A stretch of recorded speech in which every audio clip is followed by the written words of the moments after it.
ठीक ठाक है? कुछ पढ़ाई लिखाई चल रही है? कुछ पढ़ा था आपने? नहीं पढ़ा था? चले,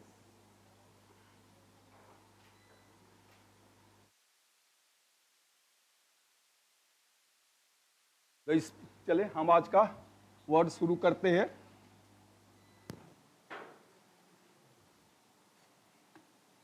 speed of vehicle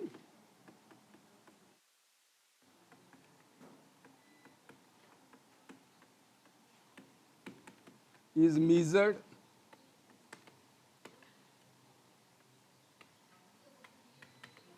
measured in miles per hour,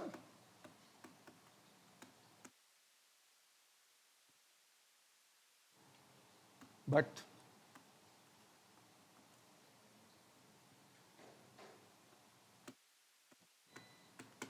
life is measured mile per hour.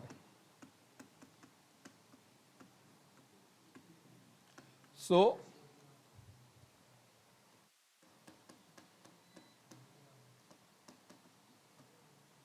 increase your smile to have extra mileage in life.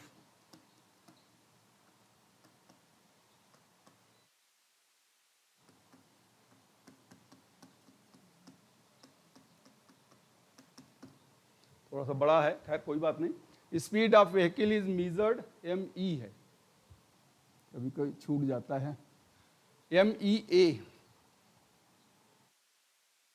measured in miles per hour, but life is measured smile per hour. So increase your smile to have extra mileage in life. मतलब मुस्कुराते रहिए तो जीवन आसानी से बीत जाएगा। कहने का मतलब यही है कि परेशानियां तो जिंदगी में आती रहती हैं, लेकिन हमेशा हंस के उसका सामना करिए, संघर्ष करिए और उसका सामना करें, पलायन न करें। फाइट एंड फ्लाइट, तो समस्याओं से भागते हैं यानी पलायनवादी हैं या संघर्षवादी हैं, ये आप पे निर्भर करता है। तो यही इसका मेन है। ये the speed of vehicle is measured in miles per hour, but life is measured smile per hour. So ये increase your smile to get या to have extra mileage in life. ठीक है?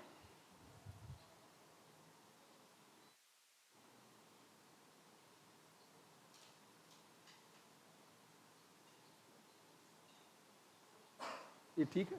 फोकस करो। हो गया? मिटा दें?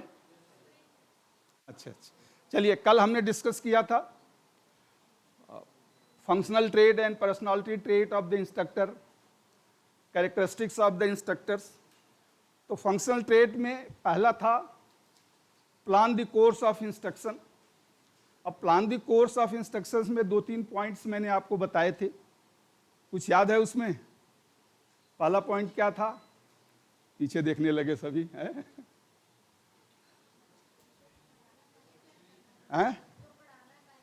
पहले तैयारी करना। चलिए, जो पढ़ाना है कक्षा में या जो वर्कशॉप में पढ़ाना है उसकी पहले तैयारी करना। दूसरा पॉइंट, चलो आप आगे बताओ, पीछे बताओ भाई, इधर बताओ। दूसरा पॉइंट क्या था? पीछे देखा करो भाई, थोड़ा कम से कम 3 ही 4 पॉइंट तो है यार, इतना तो देख के याद कर लिया करो। नहीं, वो तो दूसरा पॉइंट है, मैं पहले का दूसरा पॉइंट पूछ रहा था।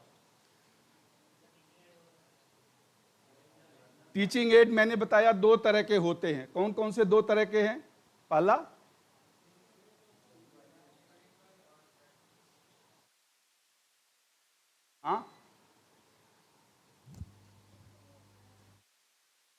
सब लिख के लग रहे हो, किसके लिए? आगे के लिए।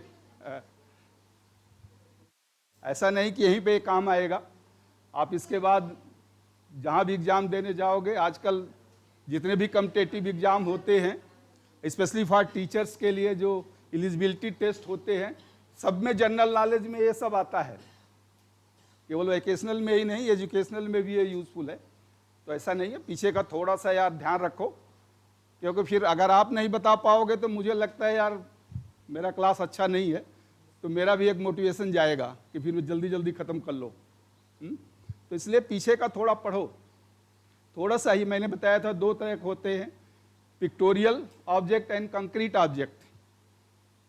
एक पिक्चर होता है और एक कंक्रीट ऑब्जेक्ट होता है, तो 10 एड आप बनाते हैं, ठीक है। तो पीछे का थोड़ा सा आप देखिए। चलिए,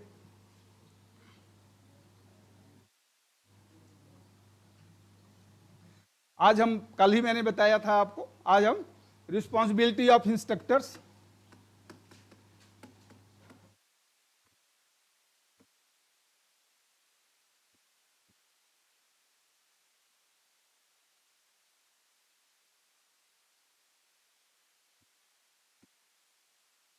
रिस्पॉन्सिबिलिटी ऑफ इंस्ट्रक्टर, अनुदेशक का दायित्व, जिम्मेदारियां क्या होती हैं। तो जैसा आप जानते हैं, in any institute in concern to the teaching, instructor is a very important person. यानी शिक्षण के संदर्भ में किसी भी संस्थान में अनुदेशक एक महत्वपूर्ण व्यक्ति होता है।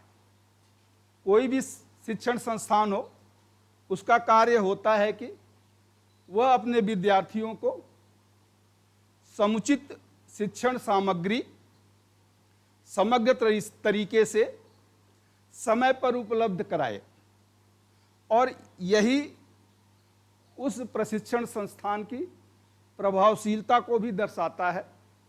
इस प्रभावशीलता को, यानी प्रशिक्षण संस्थान के इफेक्टिवनेस को बनाए रखने में इंस्ट्रक्टर का बहुत बड़ा योगदान होता है। ऑपरेशनल एक्टिविटी जैसे यहाँ पे ही है, कहीं पर भी किसी इंस्टीट्यूट की जो शिक्षण से संबंधित क्रियाकलाप हैं, उसमें अनुदेशक एक महत्वपूर्ण व्यक्ति होता है। तो उसके कुछ दायित्व भी होते हैं। अब ये दायित्व क्या है, कैसे होते हैं? टूवर्ड, इसके तरफ, टूवर्ड्स हिमसेल्फ, यानी स्वयं के प्रति भी उसका कुछ दायित्व है। Toward himself, toward industries,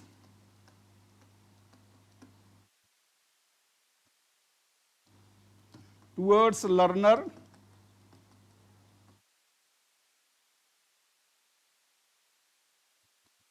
towards profession,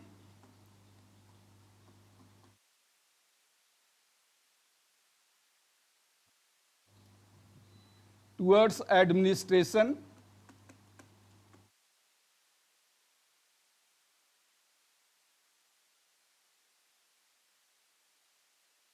and nation and towards nation and society.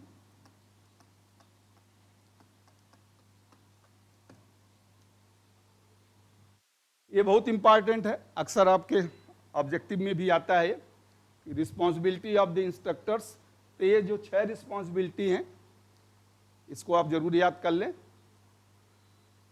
Himself यानी स्वयं के प्रति, उद्योगों के प्रति, प्रशिक्षणार्थियों के प्रति, अपने व्यवसाय के प्रति, प्रशासन के प्रति, एडमिनिस्ट्रेशन यानी प्रशासन, नेशन एंड सोसाइटी, समाज और देश, समाज और राष्ट्र के प्रति। तो ये मेन दायित्व होते हैं। अब इतना मैंने ऊपर बता ही दिया है, तो एक एक 2-2, 3-3 पॉइंट हम इसमें बताएंगे, ज़्यादा नहीं सब में, और कोशिश करेंगे हम 10 मिनट 15 मिनट में इसको ख़त्म करें। आप इसको बस लिख लें एक बार। हिंदी में लिख रहे हैं तो हिंदी में लिख लें। स्वयं के प्रति, यह है उद्योगों के प्रति, उद्योग इंडस्ट्री, उद्योगों के प्रति, विद्यार्थियों या प्रशिक्षणार्थियों के प्रति, व्यवसाय के प्रति, प्रोफेशन यानी व्यवसाय, जो भी व्यवसाय है उस व्यवसाय के प्रति उसका कुछ दायित्व होता है। एडमिनिस्ट्रेशन यानी हर संस्थान का एक प्रशासनिक विभाग होता है, तो उस विभाग के प्रति उसका दायित्व। और बट नेचुरल, जिस समाज में हम रहते हैं तो समाज और राष्ट्र के प्रति भी हमारा कुछ दायित्व तो बनता है। तो विंस्टन चर्चिल ने कहा था कि ये मत पूछो कि तुम्हारा देश तुम्हें क्या दिया, यह पूछो कि तुमने देश को क्या दिया। What you have given to your nation, instead of asking what nation has given to me। तो ये कोशिश करिए कि हमने क्या दिया। ठीक है, चले, हो गया।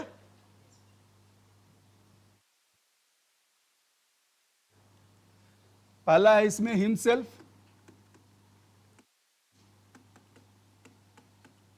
तो हमेशा हैव, ये तो पहले भी बताया, ज्यादा जरूरत नहीं इसमें। Have decency, diligency and self respect.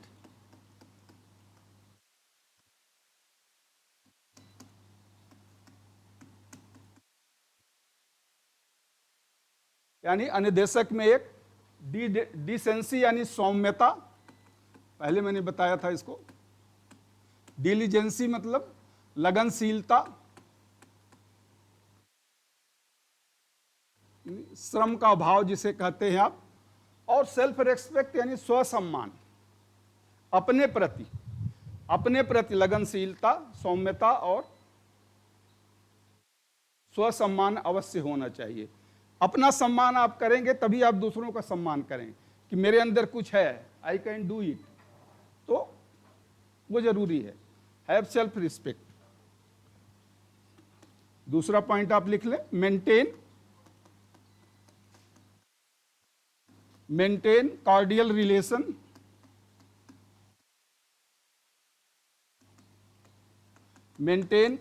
Relation, with pre, peer and post. Maintain cordial relation with pre, peer and post. Cordial relation तो पहले ही मैंने बताया था, अच्छा व्यवहार। प्री का मतलब होता है किसी काम से पहले, पोस्ट का मतलब बाद में, पीयर का मतलब साथ में। तो यहां प्री का मतलब है जो आपसे कनिष्क हों, यानी जो जूनियर हों, कनिष्क, उन्हें हम प्री कहते हैं। पीयर का मतलब सहपाठी आप कह लें, या सहयोगी या सहभागी, सहपाठी भी यहां लिख लें, चलिए आपके संदर्भ में। और ये वरिष्ठ, यानी अपने कनिष्क, सहयोगी या सहकर्मी जिसे आप कह लें, जब काम आप करेंगे तो कनिष्क, सहकर्मी और वरिष्ठ के साथ अच्छा व्यवहार बनाए रखें, अच्छा व्यवहार बनाए रखें या बनाने की कोशिश करें, ये भी जरूरी है। हमेशा एक अच्छा व्यवहार आप बनाएं उसको। मेंटेन, तीसरा पॉइंट आप लिख लें, मेंटेन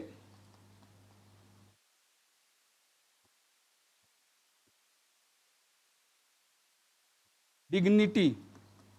डिग्निटी का मतलब होता है सम्मान भाव, डिग्निटी ऑफ प्रोफेशन।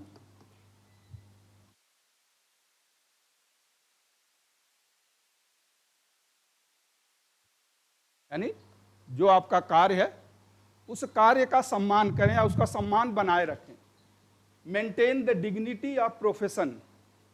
जो भी आप कार्य कर रहे हैं, जहां भी कार्य कर रहे हैं, कोई भी कार्य छोटा बड़ा नहीं होता है, जिस पद पर भी हैं, जहां भी हैं, तो maintain the dignity of profession.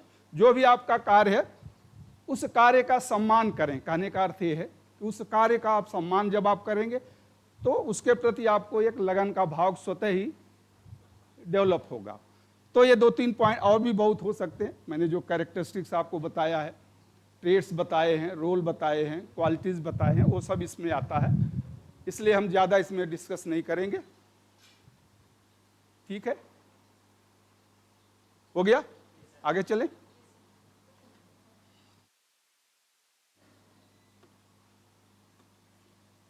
तो दूसरा है इंडस्ट्री।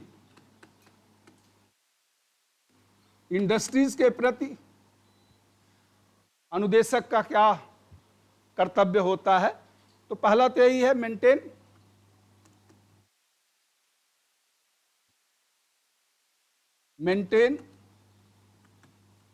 A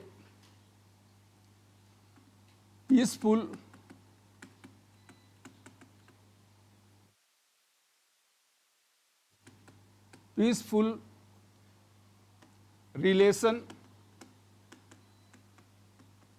with industry.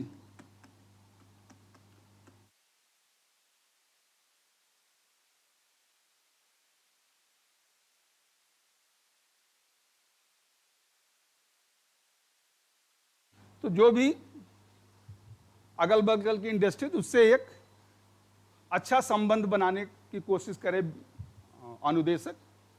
ये जरूरी है कि आप इंडस्ट्रीज के साथ एक अच्छा संबंध बनाएं। दूसरा पॉइंट आप लिख लें, advance technique of industry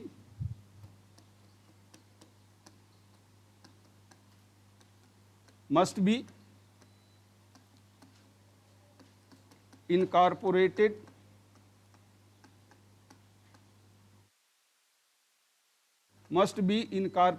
in syllabus of the trade.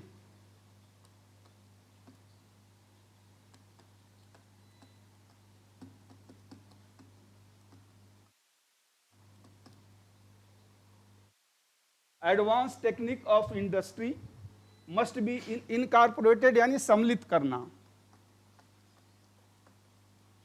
Incorporate यानी सम्मिलित करना in the syllabus of trade. होता भी है, हर 4 साल में हर ट्रेड को रिवाइज किया जाता है। तो उद्योगों की जो नवीनतम तकनीक है, उद्योगों की नवीनतम तकनीक को पाठ्यक्रम में सम्मिलित करना। उद्योगों की नवीनतम तकनीक को पाठ्यक्रम में सम्मिलित करना, जिससे कि विद्यार्थी को उद्योग में क्या मशीन है और कैसे चलती है उसका पता चलता रहे। तो उद्योगों की नवीनतम मशीन को पाठ्यक्रम में सम्मिलित करना।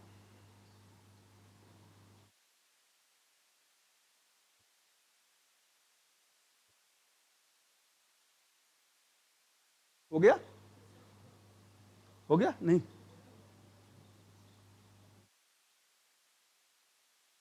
इनवाइट, अगला पॉइंट तीसरा लिख लें, invite the expert from industries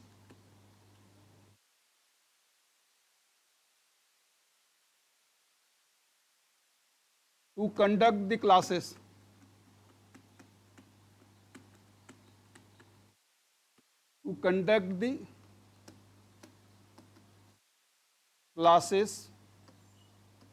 at regular interval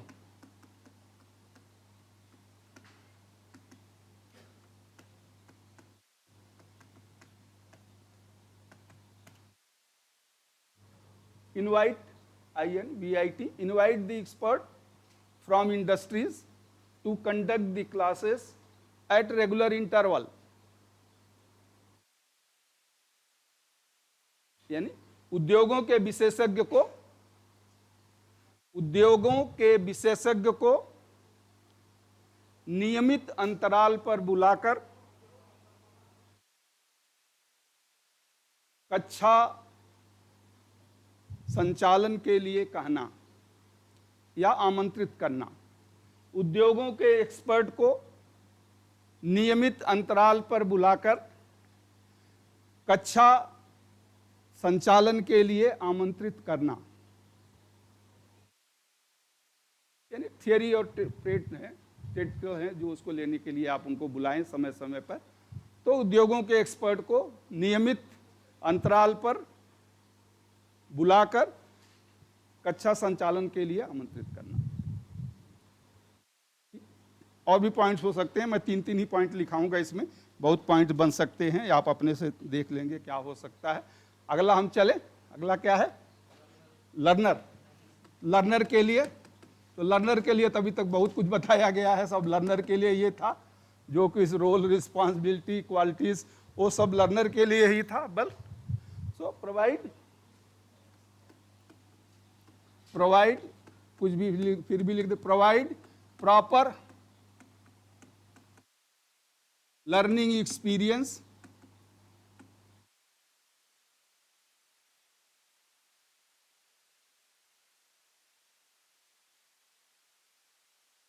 provide proper learning experience through proper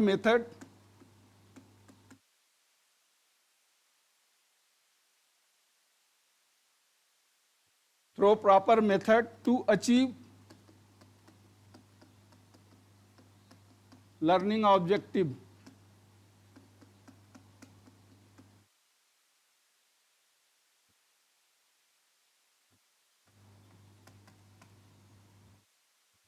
Provide proper learning experiences.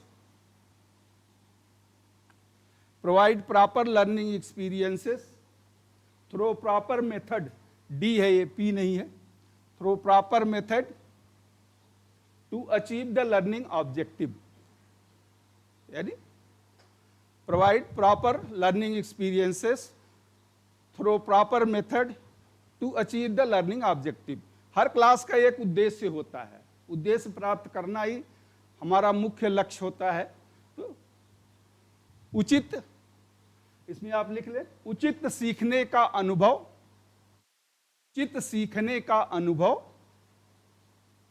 उचित तरीके के माध्यम से, उचित सीखने का अनुभव उचित तरीके के माध्यम से प्रदान करके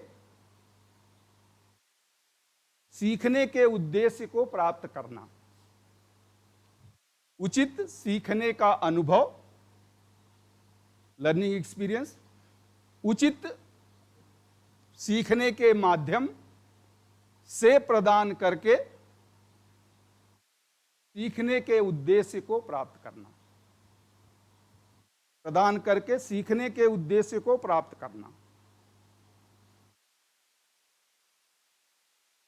उचित सीखने के अनुभव को उचित तरीके के माध्यम से प्रदान करके सीखने के उद्देश्य को प्राप्त करना। ये मेन है, जो भी सिंपल बात है, हमारी एक ऑब्जेक्टिव है हर डे में। जैसे लेसन प्लान अभी आएगा आगे, हम देखेंगे उसमें।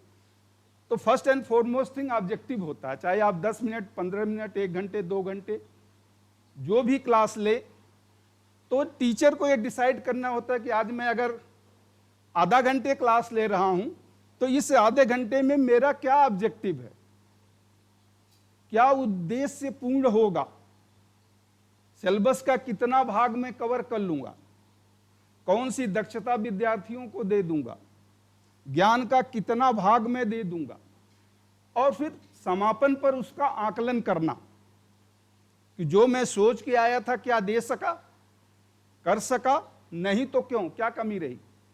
तो अगले क्लास में उसे फिर आप सुधारने की कोशिश करें। तो ये एक कंटिन्यूअस प्रोसेस है। शिक्षक का शिक्षण कार्य एक कंटिन्यूअस इवैल्यूएशन है। मैं सुबह सुबह आके आपसे क्यों पूछता हूं कि जिससे मुझे पता चले जो कल बताया था कुछ याद है। अगर एकदम आपका चेहरा ब्लैंक होता है तो लगता है कि यार फिर से दोहराना है क्या उसको। तो इसीलिए, क्योंकि लगता है उद्देश्य की पूर्ति नहीं हुई जो हुआ, तो ये बहुत जरूरी है कि ये टीचर का एक लर्नर्स के प्रति एक दायित्व होता है। और जैसा कल था, कल का वही पॉइंट एक मैं फिर से रख देता हूं, टीचर मस्ट बी फेयर। दूसरा पॉइंट है ये, फेयर, फर्म बट फ्रेंडली।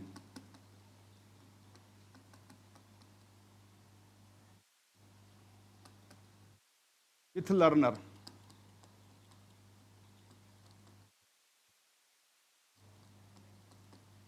या इस सेंटेंस को आप पूर्ण करना चाहते हैं, यहां बी लिख लें, बी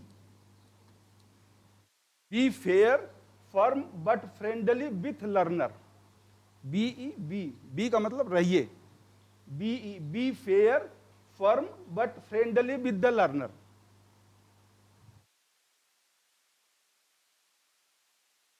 निष्पक्ष, कठोर, लेकिन विद्यार्थियों के साथ मित्रवत रहें। विद्यार्थियों के साथ निष्पक्ष, कठोर, लेकिन मित्रवत रहें। इसी में एक और या इसी का एक दूसरा रूप भी है। हाँ, फिर से बोलना है, हो गया? अच्छा, दोबारा बोल दो। अच्छा, हाँ, विद्यार्थियों के साथ निष्पक्ष, कठोर, लेकिन मित्रवत रहें। विद्यार्थियों के साथ, इसलिए मैं धीरे बोलता हूं, फिर भी अगर नहीं आप तो लिख सकें तो फिर से आप पूछने में बोल दूंगा। विद्यार्थियों के साथ निष्पक्ष, कठोर, लेकिन मित्रवत रहें। इसी का दूसरा भी आप एक रूप कर सकते हैं,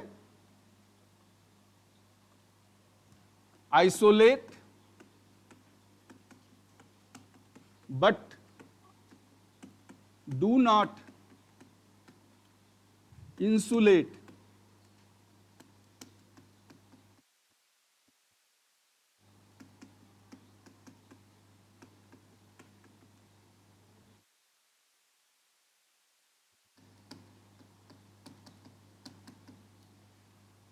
मतलब एक दूरी बनाए, बट इतना भी दूरी ना बनाए कि आपसे मिलना ही संभव ना हो सके। कहने का अर्थ यही है, आइसोलेट, एक दूरी बना के रखें।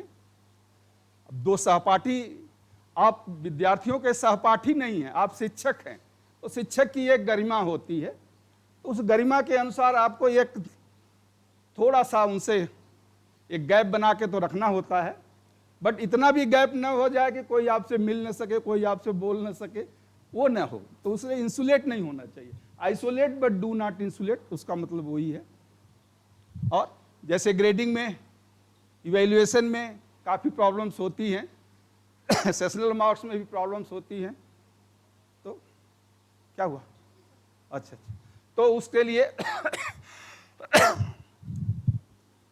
उसके लिए भी फेयर रहना चाहिए। कैरी आउट, अगला पॉइंट आप लिख लें, बस ये तीसरा पॉइंट होगा। Carry out proper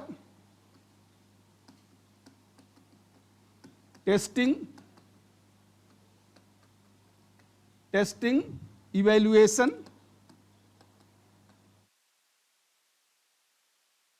and grading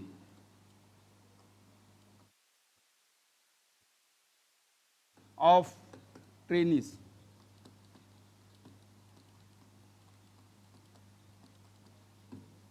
carry out proper testing, evaluation and grading. Testing का मतलब परीक्षण, टेस्टिंग का मतलब ये परीक्षण होता है। इवैल्यूएशन का मतलब मूल्यांकन। ग्रेडिंग का मतलब होता है क्रमबद्ध करना, लेकिन आप ग्रेडिंग याद रखें, क्रमबद्ध या सूचीबद्ध करना, यानी ग्रेड किसका अच्छा है। बट आज एनएसक्यूएफ के अनुसार अब ग्रेडिंग नहीं रह गया, अब वो एक आ गया है नया टर्म, ट्रेनीज पोर्टफोलियो। शायद आईटीआई में आपको बताया गया हो, मालूम है? चले आगे आएंगे तो हम उसको बताएंगे, अभी है 7वां लेसन जब आएगा ट्रेड टेस्टिंग, तो ट्रेनीज पोर्टफोलियो या एनएसक्यूएफ जब आएगा आगे तो हम उसमें बताएंगे ट्रेनीज पोर्टफोलियो क्या होता है। एक रिकॉर्ड बनाना होता है और वो इंस्ट्रक्टर मेंटेन करता है, क्योंकि जनरली सेशनल मार्क्स में काफ़ी कन्फ्यूज़न आते हैं कि किसी का सेशनल मार्क्स ज़्यादा दे दिया, हालांकि वो क्लास में नहीं आता था, मैं तो रेगुलर क्लास में आता था, मेरा सेशनल मार्क कम हैं। तो उसको अवॉइड करने के लिए ये ट्रेनीज पोर्टफोलियो बनाया गया है कि क्लास में या वर्कशॉप में जो भी आपका कार्य रहेगा उसका एक रिकॉर्ड इंस्ट्रक्टर अपने पास रखेगा, और अगर प्रिंसिपल, सीनियर या कोई भी फोरमैन मांगता है उससे तो उसको दिखाएगा, और उसी बेस पे वो फिर सेशनल मार्क्स देगा। तो जिससे ये एक इम्पार्शियलिटी का लगता है, तो उसके लिए एक रिकॉर्ड रहेगा। तो carry out proper testing, evaluation and grading of the trainees, यानी विद्यार्थियों का परीक्षण, मूल्यांकन और ग्रेडिंग ही लिख लें, क्रमबद्ध में कंफ्यूजन होगा। विद्यार्थियों का परीक्षण, मूल्यांकन और ग्रेडिंग उचित प्रकार करना। प्रशिक्षणार्थियों का परीक्षण, मूल्यांकन और ग्रेडिंग उचित प्रकार करना, और ग्रेडिंग उचित प्रकार करना। ठीक है, हो गया, मिटा दें। चलिए अगला, प्रोफेशन।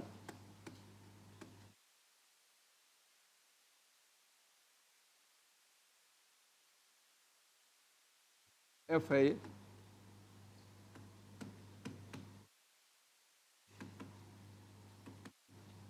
प्रोफेशन यानी व्यवसाय के प्रति तो एक सत्यनिष्ठा होनी ही चाहिए। तो प्रोपेंसिटी टू डेवलप,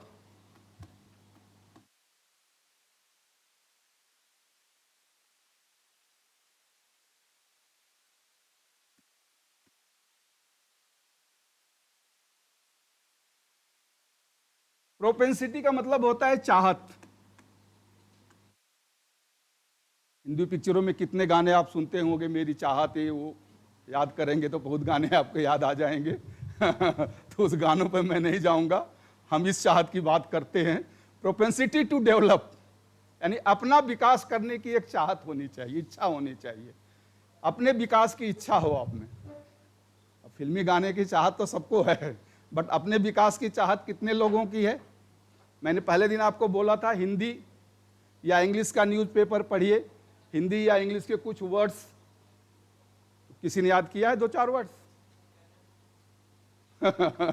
मैंने पहले दिन का जब क्लास शुरू किया था तो उस दिन आपसे बोला था कि हिंदी या इंग्लिश का न्यूज़पेपर जरूर 1-2 पेज पढ़िए और उसमें देखिए कि कौन से ऐसे हिंदी के वर्ड्स हैं या इंग्लिश के वर्ड हैं जिसका अर्थ आपको नहीं आता है, या हिंदी का वर्ड उसका अर्थ आता है लेकिन देखिए कैसे ये यूज किया गया है। स्पेशली हिंदी का जो संपादकीय पेज होता है बीच वाला, और इंग्लिश का एडिटोरियल पेज, उसमें देखिए जो वर्ड्स यूज किए जाते हैं, हो सकता है आप वर्ड्स जानते हो लेकिन उसको यूज नहीं कर पाएंगे, कहाँ यूज करें, कैसे यूज करें।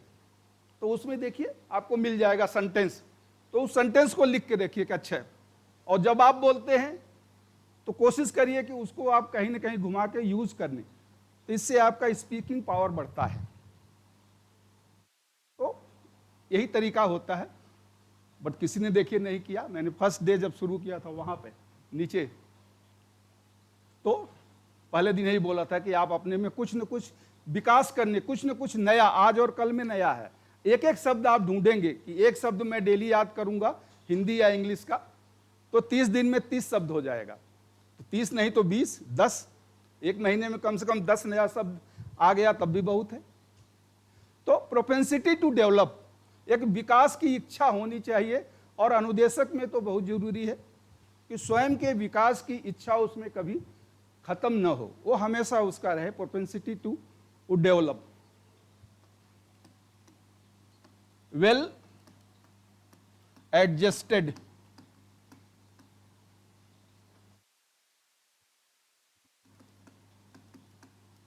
well adjusted to teach theory and practical,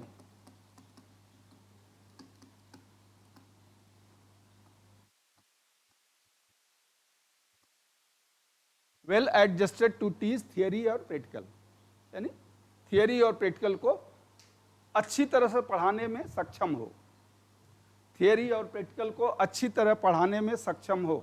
well adjusted to teach theory and practical, well adjusted to teach theory and practical, theory और प्रैक्टिकल को अच्छी तरह पढ़ाने में सक्षम हो। चलिए तीसरा पॉइंट लिख लें, offer self evaluation.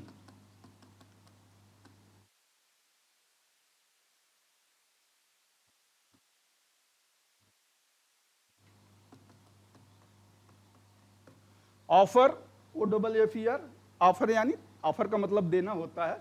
Offer self evaluation, self यानी स्वयं, इवैल्यूएशन मूल्यांकन, यानी स्वयं का मूल्यांकन करे। कल भी मैंने बताया था मूल्यांकन के 3 तरीके, पर्सनल इवैल्यूएशन या सेल्फ पर्सनल इवैल्यूएशन, दूसरा था सेल्फ रेटिंग या सेल्फ चेकलिस्ट जिसे आप कहते हैं, और तीसरा था रेटिंग स्केल। तो ये 3 वो सेल्फ इवैल्यूएशन ही है, सेल्फ इवैल्यूएशन का ही तरीका है। तो ऑफर सेल्फ इवैल्यूएशन, स्वयं मूल्यांकन करने की कोशिश करे, जो भी है कि किस तरह है। एक चलिए, पीछे हमने बहुत बताया है तो ज़्यादा इसमें नहीं करेंगे, 3 पॉइंट ही मैं इसलिए लिखा रहा हूँ सब में।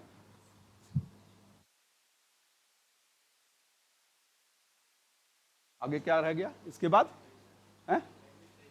एडमिनिस्ट्रेशन।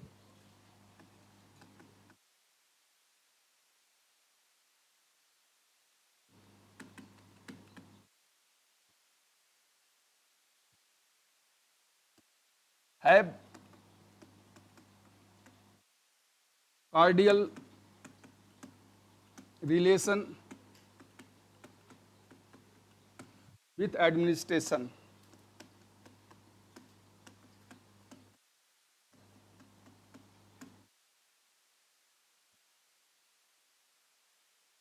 प्रशासन के साथ, एडमिनिस्ट्रेशन का मतलब होता है प्रशासन,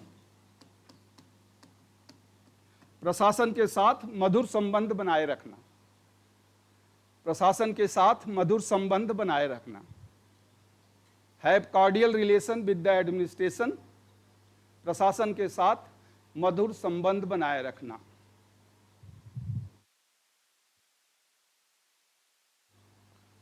प्रशासन के साथ मधुर संबंध बनाए रखना। ओबे रूल्स एंड प्रोविजंस,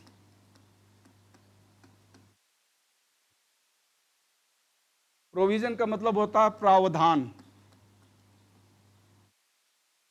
और रूल का मतलब तो आप जानते ही, नियम। नियम और प्रावधान का पालन करना, यानी जो एडमिनिस्ट्रेशन के द्वारा जो नियम दिए जाए, कुछ सर्कुलर्स आते हैं, जैसे एक आर्डर होता है, एक सर्कुलर होता है। तो एक आर्डर तो एक स्टैंडर्ड फॉर्मेट होता है, सर्कुलर जो होता है एक लोकल होता है।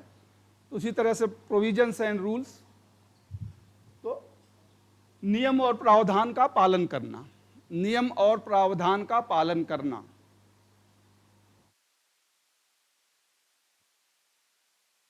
तीसरा आप लिख लें, मिटा दें उसको।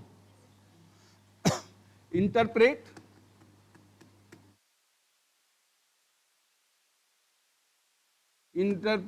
the orders positively and try to comply it.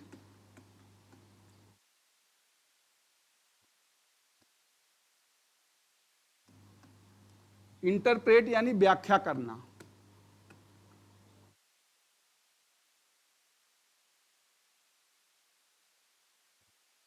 व्याख्या करना, यानी कोई ऑर्डर अगर निकलता तो उसकी हम व्याख्या करते हैं। पॉजिटिवली यानी सकारात्मक रूप से। कंप्लाई मीन्स अनुपालन करना।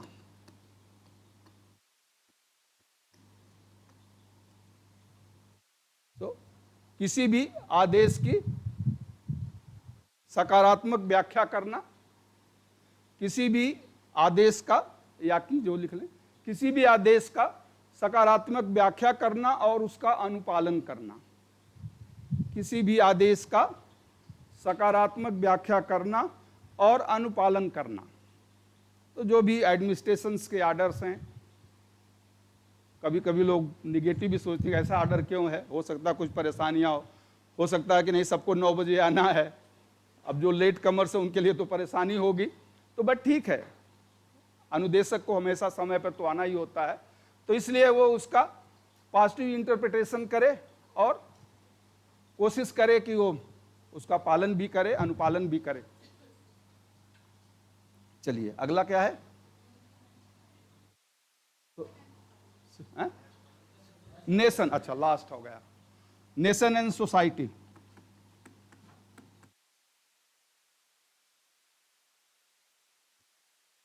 नेशन एंड सोसाइटी का मतलब यहां यह है कि शिक्षक जो अपने विद्यार्थियों को शिक्षण कार्य में कुछ बताता है, उसके साथ साथ कुछ सामाजिक चेतना भी उनको बजाए, कुछ उनको नैतिकता भी बताए, तो उसका विद्यार्थी कुछ अच्छी चीजें सीखे। तो यह विद्यार्थी के लिए है कि इसका दायित्व है, मतलब शिक्षक का यह दायित्व होता है कि वो अपने विद्यार्थियों को एक अच्छा नागरिक बनने के लिए प्रेरित करे। तो पहला पॉइंट है inspire the trainees inspire the trainees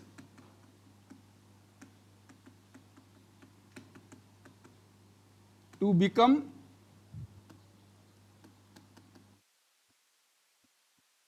good citizen.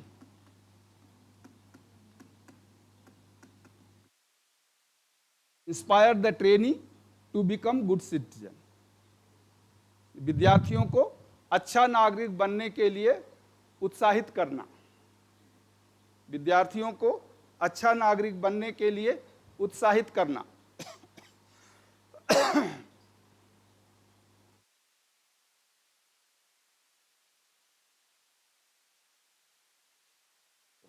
आधा घंटा हो गया, 15। चलिए, विद्यार्थियों को अच्छा नागरिक बनने के लिए प्रेरित करना।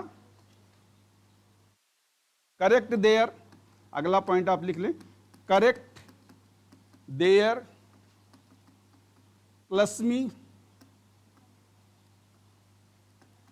क्लस्मी कैरेक्टर। क्लस्मी का मतलब होता है अभद्र।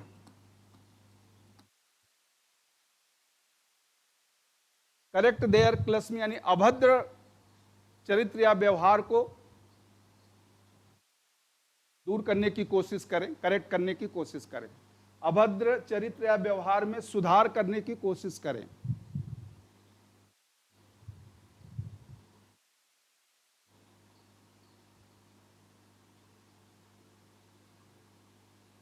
अभद्र व्यवहार में सुधार करने की कोशिश करें।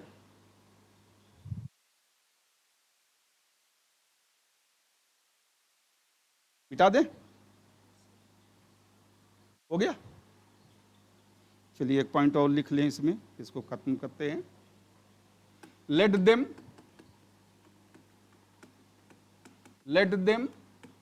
Know the value of honesty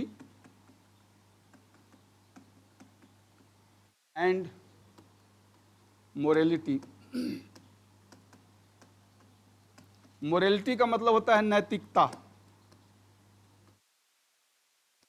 और ऑनेस्टी तो ईमानदारी, पता ही कितने बार हमने बताया आपको। Let them know the value of honesty and morality. Let them know the value of honesty और मोरालिटी, यानी ईमानदारी और नैतिकता का मूल्य उन्हें बताएं। ईमानदारी और नैतिकता क्या होती है यह उन्हें बताएं। ईमानदारी और नैतिकता का मूल्य उन्हें बताएं।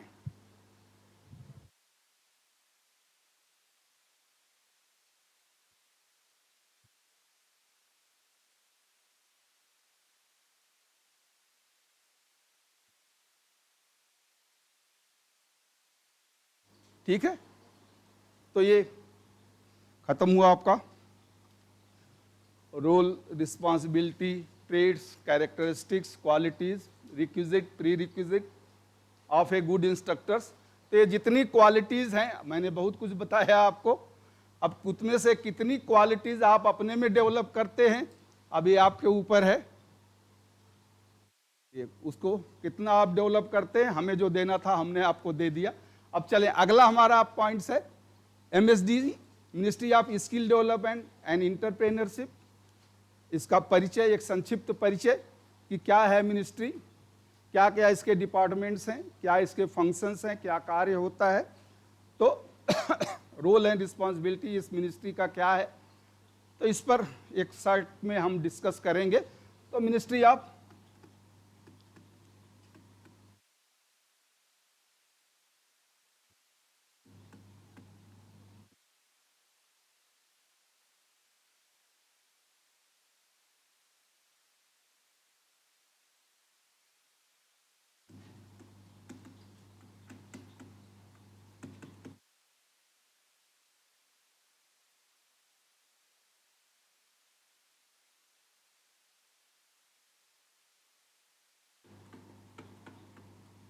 और शॉर्ट में इसे MSDE कहते हैं, कौशल विकास और उद्यमिता मंत्रालय।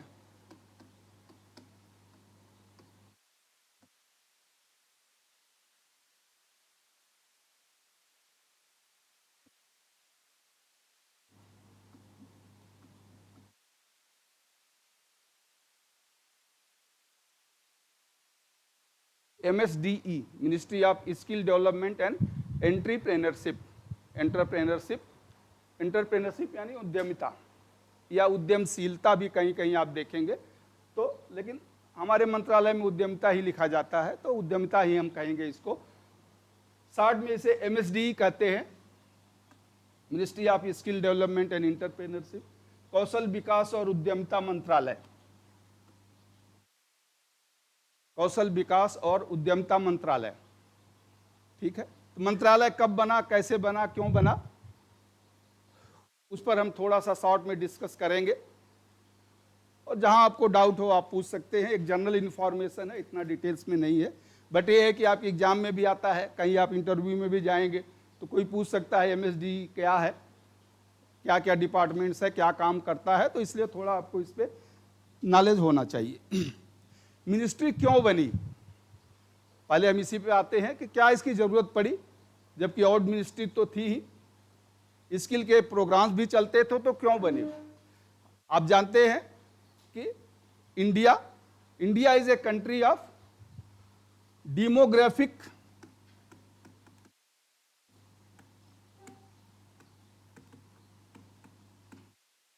डाइवर्जन,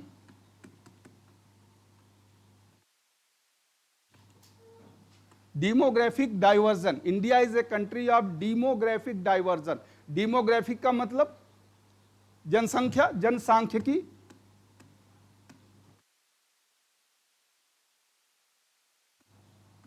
जनसांख्यिकी, और डाइवर्सन का मतलब विविधता। तो भारत एक जनसांख्यिकी विविधता का देश है।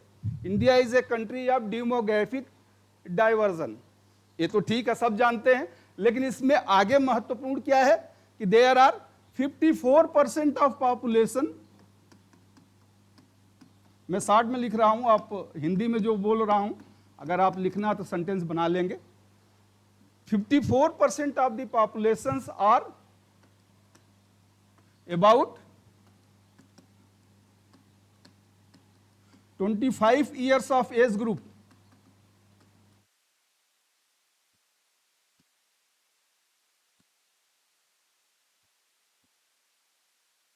यानी हमारे 54%, 54% जो पॉपुलेशन है वो 25 से 30% के एज ग्रुप में है, यानी यंग पॉपुलेशन इतनी ज्यादा है, 50% ऑलमोस्ट।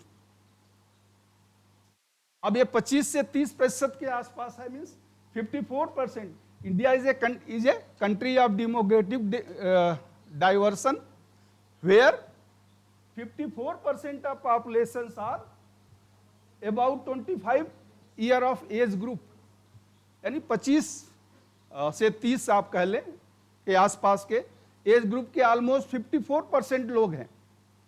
अब ये इतनी बड़ी युवा शक्ति है तो इनके कुछ एक्सपेक्टेशंस भी होंगे, कुछ उनके इसेंशियलिटीज एंड एक्सपेक्टेशंस भी हैं। क्या है,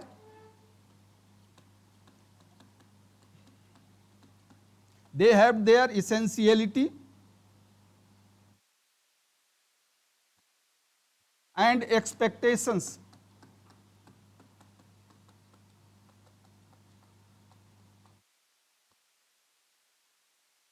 इसेंशियलिटी मतलब आवश्यकता,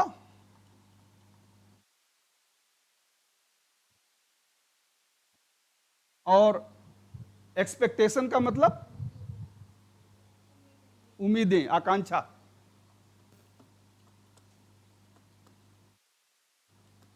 तो इनकी कुछ आवश्यकता और कुछ आकांक्षा भी है, होगी, जरूर होगी। तो मेन आवश्यकता क्या है, आप भी उसी एज ग्रुप में है यार, तो आपकी क्या आवश्यकता है? रोजगार। वेरी गुड, बहुत अच्छा। कैसा रोजगार? कैसा रोजगार? सही से हो जाए, सही बात है। चले, तो to have a decent and moderately placed wage structure, यानी एक अच्छा रोजगार मिले, जैसा इन्होंने कहा बहुत सही कि इस एज ग्रुप में जितने भी लोग हैं उनकी कुछ आवश्यकताएं होती हैं, कुछ आकांक्षाएं हैं, जिसकी पूर्ति के लिए वो चाहते हैं यार कम से कम ऐसा रोजगार मिले जिससे हमारी आवश्यकताओं की पूर्ति हो। ए डिसेंट रोजगार, having the nice salary and other facilities. सभी चाहते हैं कि अच्छा रोजगार मिले जिसमें सैलरी अच्छी हो, सुविधाएं अच्छी हों, एक अच्छा पोजीशन हो, सब चाहते हैं।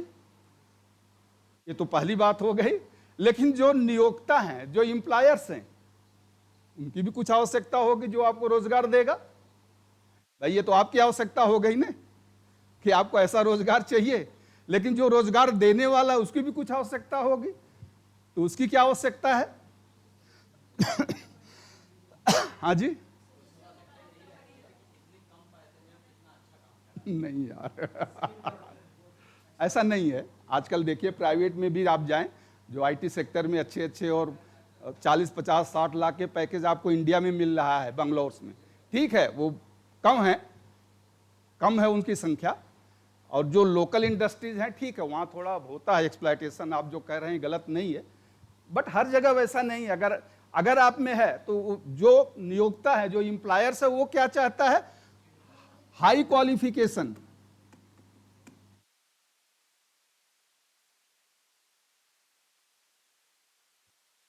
High qualification,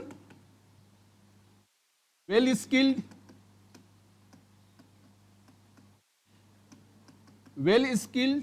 and prominent experience,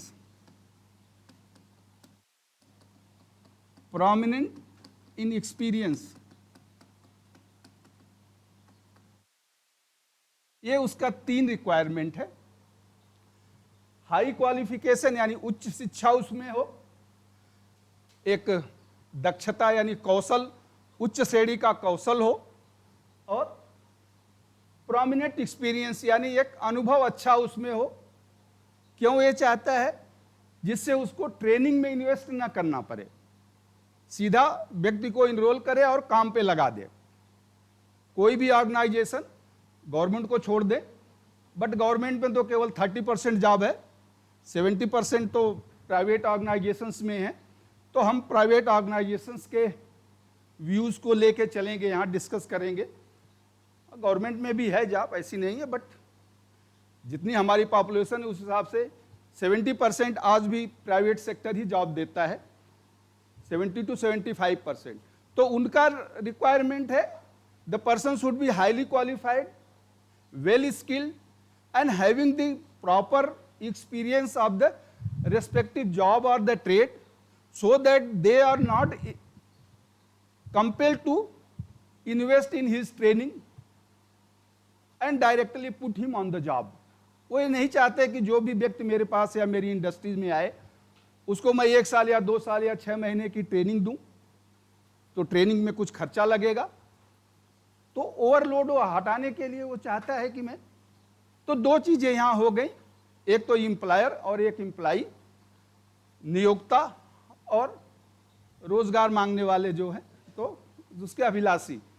तो need of the employee and the requirement of employer. अब इसको दोनों को तो ब्रिज करना पड़ेगा, इसमें बैलेंस बनाना पड़ेगा कि जो need of the employer must be fulfilled. तो जो एम्प्लॉयर की आवश्यकता है उस आवश्यकता को एम्प्लॉइज यानी जो रोजगार का आकांक्षी है वह उसको, या जो अभ्यर्थी कह लें, अभ्यर्थी जो है नियोक्ता की आवश्यकताओं के अनुसार दक्षता रखे, कौशल रखे, योग्यता रखे, अनुभव रखे, तो स्वतः ही उसको जॉब देगा।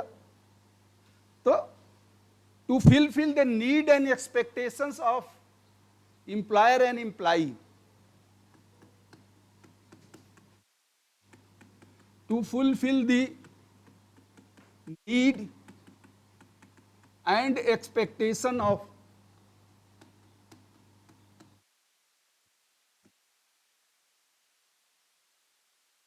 employer and employee,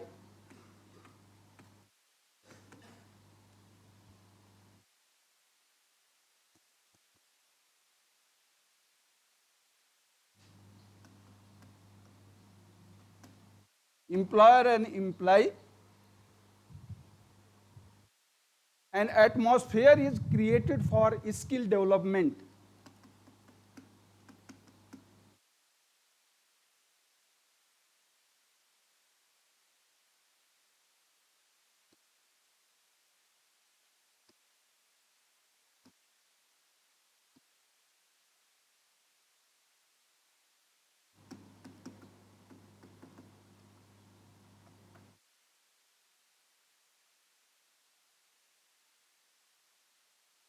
to fulfill the need and expectation of employer and employees, an atmosphere is created for skill development. यानी नियोक्ता और अभ्यर्थियों की आवश्यकता और आकांक्षाओं, नियोक्ता और अभ्यर्थी, नियोक्ता ने जो जॉब देता है, नियोक्ता और अभ्यर्थी की आवश्यकता और आकांक्षाओं को देखते हुए कौशल विकास की आवश्यकता का वातावरण बना। लिख रहे थे क्या? चलिए, अच्छा, नियोक्ता की आवश्यकता और अभ्यर्थी की आकांक्षा, नियोक्ता की आवश्यकता और अभ्यर्थी की आवश्यकता को देखते हुए कौशल विकास की आवश्यकता, कौशल विकास के वातावरण का निर्माण हुआ।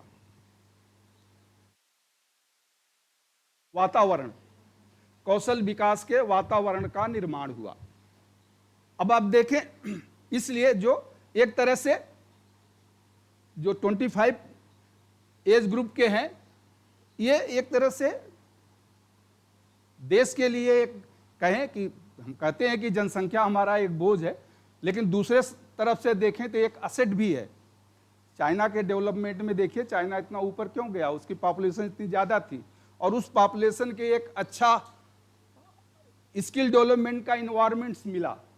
बट ठीक है, वहाँ थोड़ा डिक्टेटर है, कम्युनिस्ट है, तो वहाँ 10 घंटे 12 घंटे 15 घंटे सबको काम करना ही पड़ता है, कंपल्सन है वहाँ, तो एक अलग वो व्यूज़ है। बट डेवलपमेंट तो उसका हुआ because of the technical trends.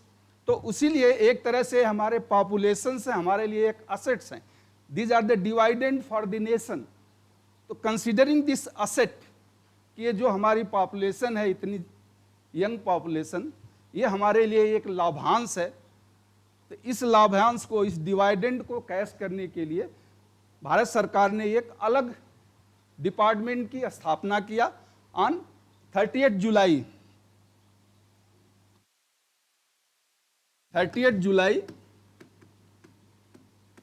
2014 एक डायरेक्टरेट की स्थापना हुई, डायरेक्टरेट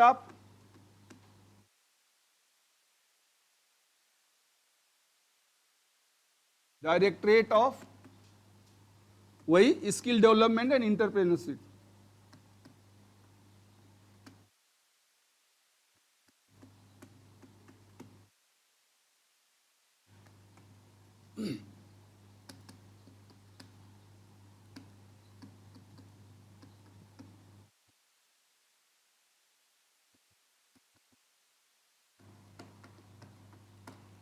डायरेक्टरेट का मतलब होता है महानिदेशालय।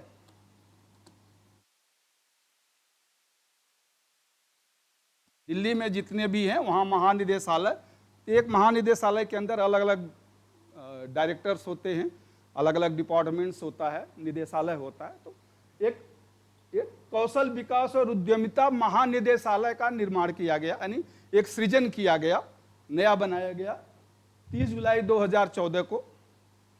और बाद में अनुभव किया गया कि डायरेक्टरेट नहीं, एक मिनिस्ट्री होना चाहिए। तो 9 नवंबर 2014 को it has become ministry, MSDE। 9 November 2014 को सेम इसी डायरेक्टरेट को बदल दिया गया और it has come to the ministry. 9 November 2014 it has been converted into the ministry of skill development and. तो 9 नवंबर को इस मिनिस्ट्री का हुआ। अब इस मिनिस्ट्रीज का कुछ रोल है, कुछ जैसा मैंने बताया कि मेन रोल तो है स्किल डेवलपमेंट की, जो एम्प्लॉयर्स की नीड है उस नीड को पूरा करने के लिए ही इस मिनिस्ट्री का हुआ। अब इसके कुछ फंक्शंस क्या हैं उस पर हम आ जाते हैं। जैसे मेन फंक्शन है to coordinate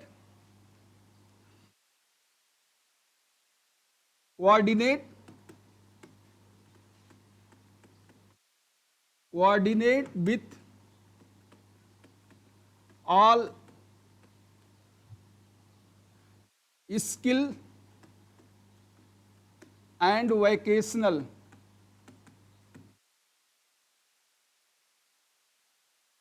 activities across the country.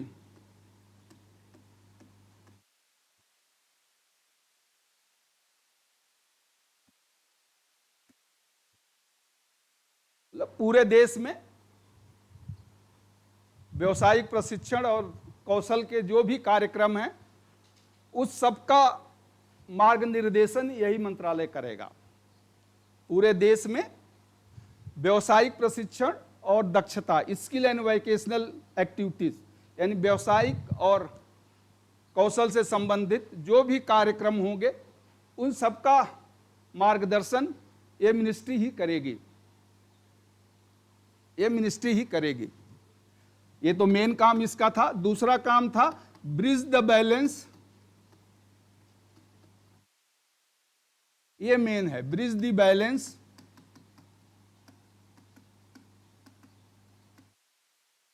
Between demand and supply, demand and supply of skilled workforce.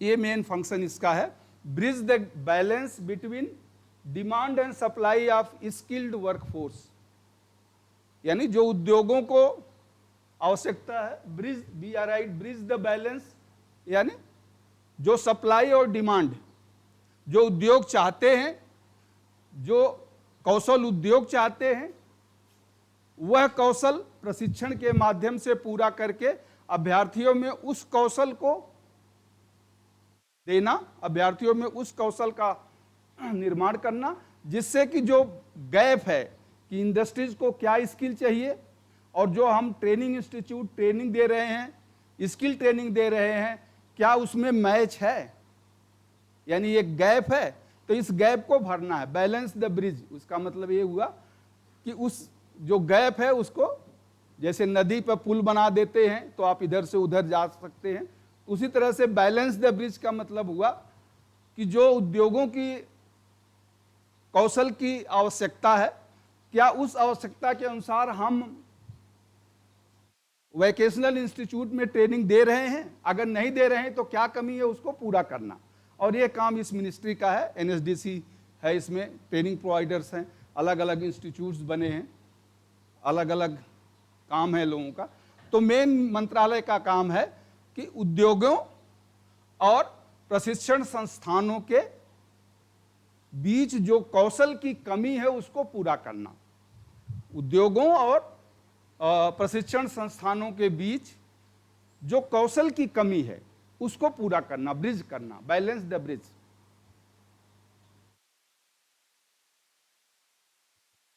तीसरा काम है इस मिनिस्ट्री का, create the technical create the framework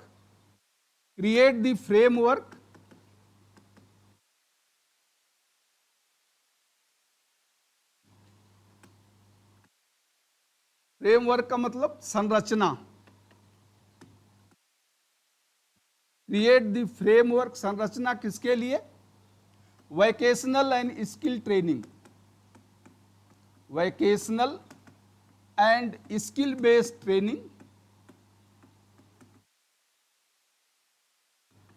vocational and skill based training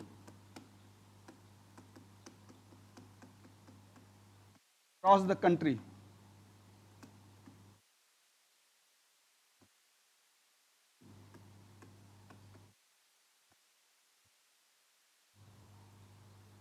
तो पूरे देश भर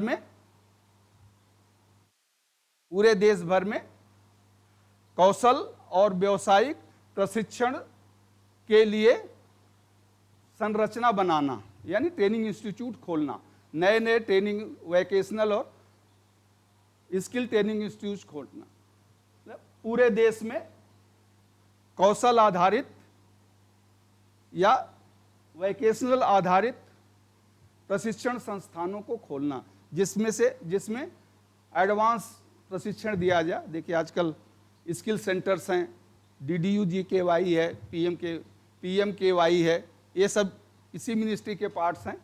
और इन सब का उद्देश्य यही है कि उद्योगों की आवश्यकता के अनुरूप एक विशेष फील्ड में उस तरह की दक्षता प्रदान करना जिससे कि उनको रोजगार मिल जाए। अब डिसेंट रोजगार मिलता है कि नहीं वो अलग बात है, बट उद्देश्य तो यही था। उद्देश्य तो यही था कि एक और अलग अच्छा रोजगार मिले। और चले लास्ट पॉइंट, चौथा उद्देश्य है इस मिनिस्ट्री का, to create new skill.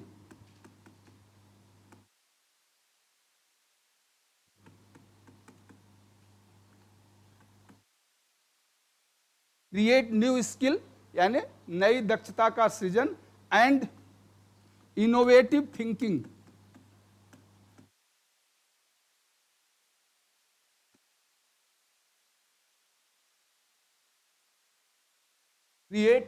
To create new skill, create new skill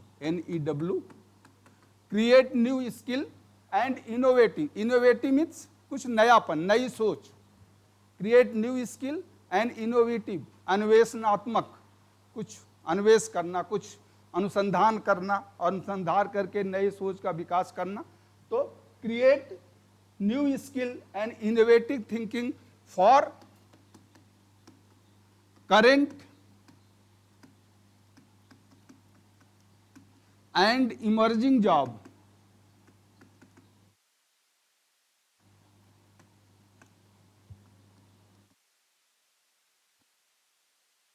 यानी अभी जो तकनीक चल रही है उसके लिए, या भविष्य में जो तकनीक आएगी उसके लिए, यानी भविष्य की भी योजना कि भविष्य की जो तकनीक है और आज जो प्रचलित तकनीक है, इन सब के लिए एक नई कौशल और नई सोच का विकास करना। आज और भविष्य के तकनीक के आवश्यकताओं को देखते हुए नई सोच का विकास करना। अब हर ट्रेड में तो विकास होता है, पहले इलेक्ट्रॉनिक्स में ही देखिए, आप ITI जो किए हुए देखें, पहले इलेक्ट्रॉनिक में क्या था और आज क्या था। अब कंप्यूटर्स में कितने चेंजेस हो रहे हैं, कंप्यूटर्स के नए नए न्यू एज कोर्सेस अभी इंट्रोड्यूस हुए हैं। न्यू एज कोर्सेस एग्रीकल्चर में, हेल्थ सेक्टर में, सोलर के कोर्सेस इंट्रोड्यूस हुए हैं। और अभी डिप्लोमा कोर्सेज देखिए, NSTI में डिप्लोमा कोर्सेज भी शुरू हो गया है, cloud computing and artificial intelligent. तो नई सोच जो आर्टिफिशियल इंटेलिजेंट की शुरू हो रही है, GPT चैट और दूसरे जो माध्यम हैं, आज के 2 साल 4 साल बाद जो है वही ज़्यादातर रूल करेगा। आज देखिए आर्टिफिशियल इंटेलिजेंस का कितना ज़्यादा बढ़ता जा रहा है। तो इसलिए इस मंत्रालय की ये सोच है कि जो आज चल रहा है, ठीक है ये तो चलता ही रहेगा, बट कल क्या होने वाला, क्या नया विकास होने वाला है, क्या इनोवेशंस होने वाले हैं, उसके अनुसार भी हम कैसे अपने को बदलें, उसको देखते हुए क्या क्या नए तरीके अपनाए जाएंगे। तो उसमें ये है। तो मिनिस्ट्री ऑफ स्किल डेवलपमेंट, जैसा मैंने बताया, 4 नवंबर 2014 को इसका फॉर्मेशन हुआ था। और इसका मेन एम यही था कि जो हमारे युवा वर्ग है उसके अंदर जो कौशल की कमी है, जिसके कारण वो एक अच्छा रोजगार नहीं प्राप्त कर सकता, तो उसके कौशल की कमी को दूर किया जाए। और इस कौशल की कमी को दूर करने के लिए ही ये है, पूरे देश में जितने भी स्किल के प्रोग्राम चलते हैं उनको MSD ही कोऑर्डिनेट्स करता है। नए नए ट्रेनिंग इंस्टीट्यूट इसके लिए खोले गए, और जो गैप है, गैप को भरने की हम कोशिश करते हैं, इसलिए इंडस्ट्रीज को खुद ट्रेनिंग में इन्वॉल्व किया गया। अभी NSDC देखें, नेशनल स्किल डेवलपमेंट कॉरपोरेशन, मालूम है, जानते हैं नहीं क्या होता है NSDC का रोल, पता है? चलिए हम डिस्कस करेंगे, उसको भी डिस्कस करेंगे शॉर्ट में थोड़ा थोड़ा। तो एनएसडीसी का रोल ही है, वो प्राइवेट सेक्टर है, वो प्राइवेट इंडस्ट्रीज का एक ऑर्गेनाइजेशन है जो डिफरेंट कोर्सेज, जो PMKY, DDU-GKY या युवा कोर्स, समर्थ के कोर्स, संकल्प के कोर्स जो चलते हैं, इंटरप्रेनरशिप के जो कोर्स चलते हैं, ये एनएसडीसी के अंदर अलग अलग जो कोर्सेज चल रहे हैं, इसमें कहीं ना कहीं कोई न कोई इंडस्ट्रीज इन्वॉल्व है। तो गवर्नमेंट ने इंडस्ट्रीज को इसलिए इन्वॉल्व किया कि भाई आप बताओ कि आपको क्या स्किल चाहिए, आप खुद कोर्स बना दो कि आपको ये स्किल चाहिए और हम इंफ्रास्ट्रक्चर डेवलप करके वो ट्रेनिंग दे देंगे। उनके अनुसार फिर वो ट्रेनिंग प्रोवाइडर्स बनाए गए। ठीक है, ट्रेनिंग प्रोवाइडर्स आजकल वो ट्रेनिंग देते हैं कि नहीं वो अलग बात है, उस मैटर्स पर हम नहीं जाएंगे। जैसा सोच के बनाया गया था उतना लेवल तक तो ट्रेनिंग प्रोवाइडर्स ट्रेनिंग नहीं दे पा रहे हैं उस क्वालिटी की जितना चाहिए था, बट चलिए कुछ तो इम्प्रूवमेंट हो ही रहा है। तो ये मेन एम था। अब इस MSD के अंदर 4 डायरेक्टरेट आते हैं, यानी जो महानिदेशालय मैंने कहा, तो डायरेक्टरेट जनरल जिसे कहते हैं। तो इस MSD के अंदर 4 मेन जो हैं, 4 निदेशालय इसके अंदर कार्य करते हैं। पहला है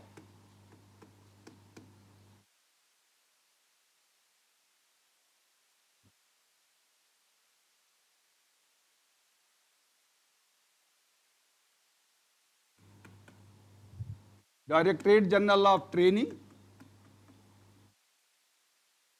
इसको हम प्रशिक्षण महानिदेशालय कहते हैं।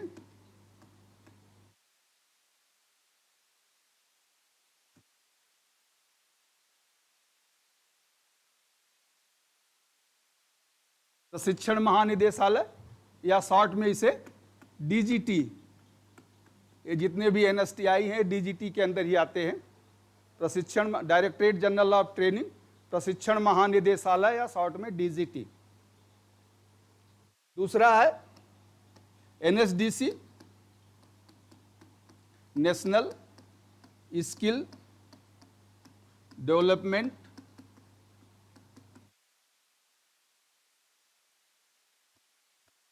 कॉरपोरेशन।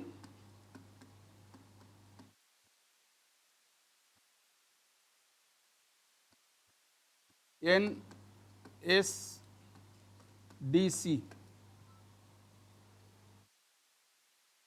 राष्ट्रीय कौशल विकास निगम।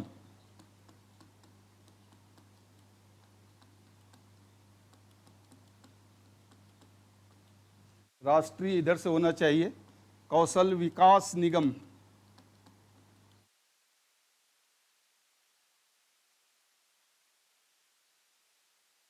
राष्ट्रीय कौशल विकास निगम,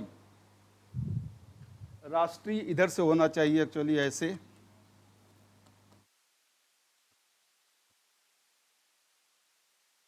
राष्ट्रीय कौशल विकास निगम, ऐसे राष्ट्रीय ऐसे होता है। चले, अगर ऐसे होता है तो फिर ऐसे ही लिखिए आप, तो मतलब सही, पहले मुझे डाउट हो रहा था कि ऐसे होता है। राष्ट्रीय कौशल विकास निगम, NSDC जिसके अंदर आते हैं, और इसके अंदर SSC आता है, सेक्टर स्किल काउंसिल। और जितने भी आप देखते हैं courses PMKY, DDU-GKY, training providers, Samarth, skill centres, Kaushal centres, centre of excellence, जितने भी कोर्सेज हैं ये इसके अंदर चलते हैं। हो गया, मिटा दें इसको। चलिए, हाँ मैं ऊपर लिखता हूं क्योंकि नीचे फिर दिखाई नहीं देगा आपको, तो पीछे वालों को दिखाई नहीं देगा। तीसरा होता है NCVET,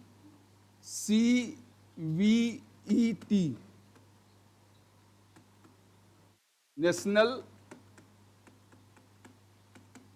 council of vocational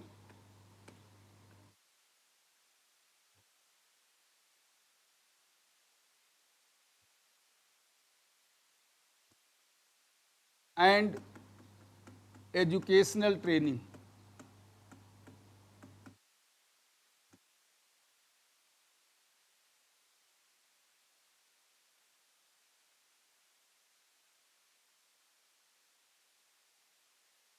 national council of vocational and educational training, NCVET। तो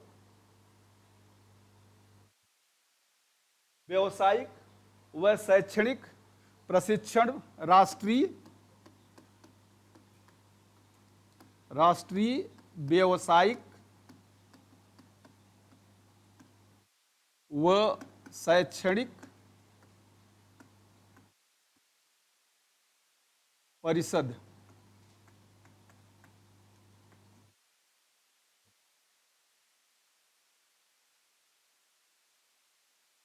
राष्ट्रीय व्यवसायिक व शैक्षणिक परिषद, NCVET।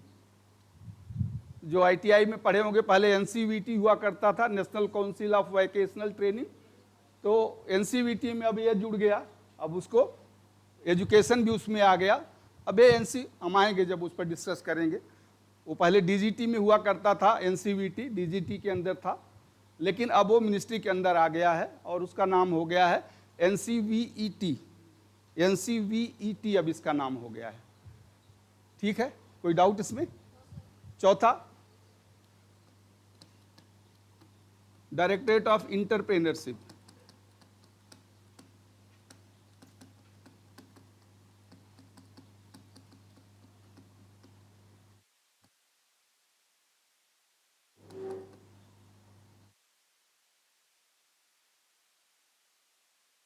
इंटरप्रीनर, NEUR।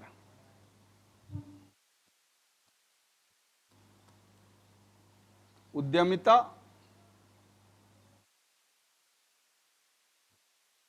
उद्यमिता उद्यमिता महानिदेशालय।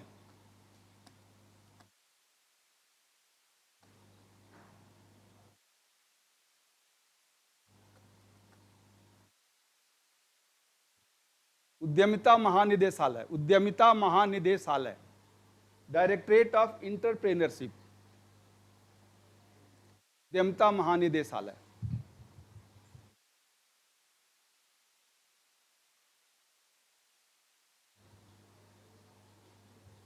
तो ये चार डायरेक्टरेट हैं। Directorate of training and employment, DGT, दूसरा है NSDC, तीसरा है NCVET और चौथा है इंटरप्रेन्योरशिप या डायरेक्टरेट ऑफ इंटरप्रेन्योरशिप। इस इंटरप्रेन्योरशिप के अंदर जितने भी निस्बत है, यहाँ भी देखिए निस्बत है, एक ऑफिस है, बोर्ड भी लगा है निस्बत। आप बाहर देखे होंगे तो एक बोर्ड लगा है निस्बत का। तो निस्बत क्या होता है? कभी आपने सोचा जो निस्बत का बोर्ड लगा है तो निस्बत क्या है? NIESBUD लिखा है ना, निस्बत। हिंदी में भी लिखा है, और हिंदी में तो उसका पूरा वो फुल फॉर्म लिखा है, लेकिन अंग्रेजी में निस्बत लिखा है। तो कभी आपने सोचा कि निस्बत क्या है? हैं? पूछा आपने किसी से? किससे? अच्छा, तो क्या बताया उन्होंने? अच्छा, ट्रेनिंग दी जाती है, चलिए कोई बात नहीं। तो निस्बत क्या होता है वो हम बताएंगे, निस्बत का फुल फॉर्म क्या है वो भी बताएंगे आपको। चलिए पहले हम आते हैं, तो हम शुरू करें DGT से, directorate general of training, DGT।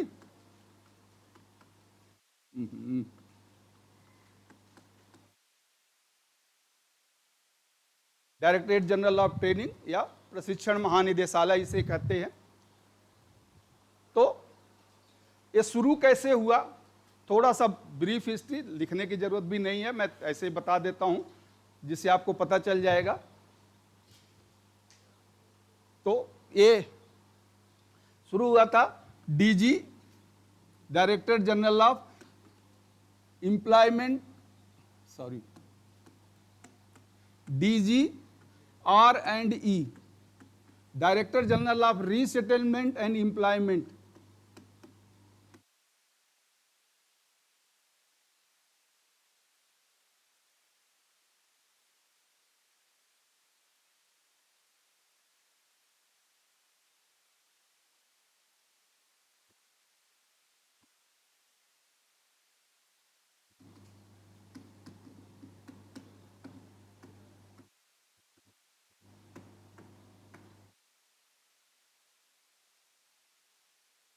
1945 में 1945 में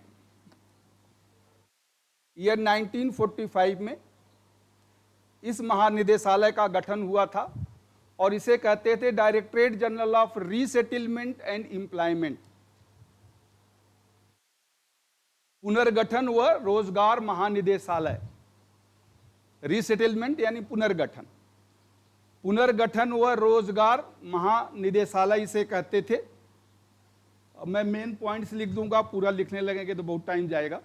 तो इसका मेन रोल था 1945 का मेन इवेंट्स क्या था, जो कॉम्पिटिशन की तैयारी कर रहे होंगे 1945 में क्या हुआ था।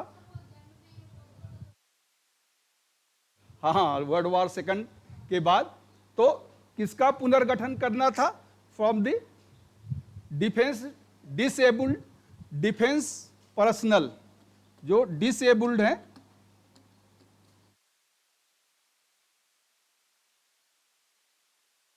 डिफेंस पर्सनल,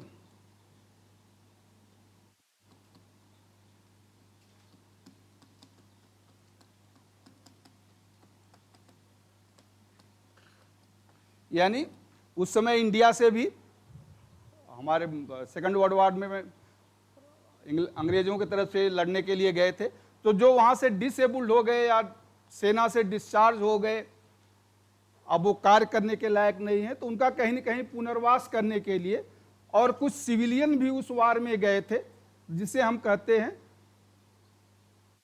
वार वर्कर, डिसेबल्ड डिफेंस पर्सनल और वार वर्कर।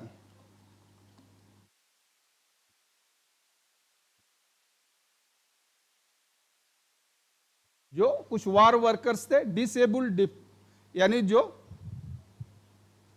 लड़ते हुए से घायल हो गए थे या डिसेबल्ड हो गए थे, या 1945 के बाद जो सबको डिस्चार्ज भी कर दिया गया था, जो घायल नहीं भी हुए थे, और उसमें कुछ सिविलियन भी गए थे सपोर्ट करने के लिए, जिन्हें हम वार वर्कर्स कहते हैं।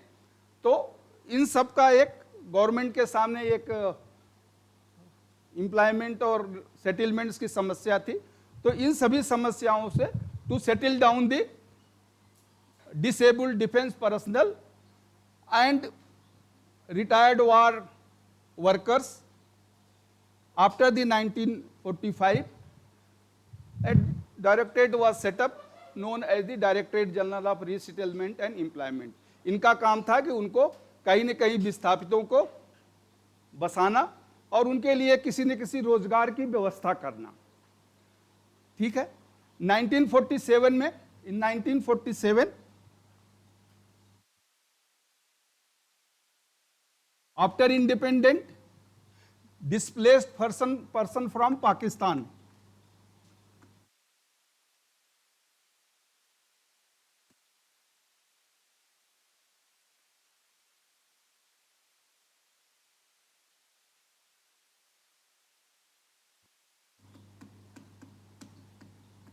यानी पाकिस्तान से लोग विस्थापित हो गए। अब जानते ही हैं जब इंडिया पाकिस्तान बना तो कितने लोग इधर से उधर गए, तो जो पाकिस्तान से विस्थापित हो गए, तो इस डायरेक्टरेट को यह भी काम दे दिया गया कि अब जो पाकिस्तान से विस्थापित हुए हैं उनका भी रीसेटलमेंट और एम्प्लॉयमेंट का काम आप देखो। So this directorate was asked to handle the displaced person coming from the Pakistan. तो जो लोग पाकिस्तान से डिस्प्लेस होकर इंडिया में आ रहे हैं, उनके भी कहीं न कहीं रहने की व्यवस्था और उनके रोजगार की व्यवस्था, एम्प्लॉयमेंट की व्यवस्था, वो भी इस डायरेक्टरेट को दे दिया गया। 1948, इन 1948 इस डायरेक्टरेट का स्कोप बढ़ा दिया गया और इसे कहा गया कि for skill employment service of all category. Skill employment यानी जो कुछ कौशल है, जिसमें हुनर है, उसमें कोई ट्रेनिंग तो नहीं होती थी, लेकिन जो घरों में जो रोजगार करते थे, तो स्किल एम्प्लॉयमेंट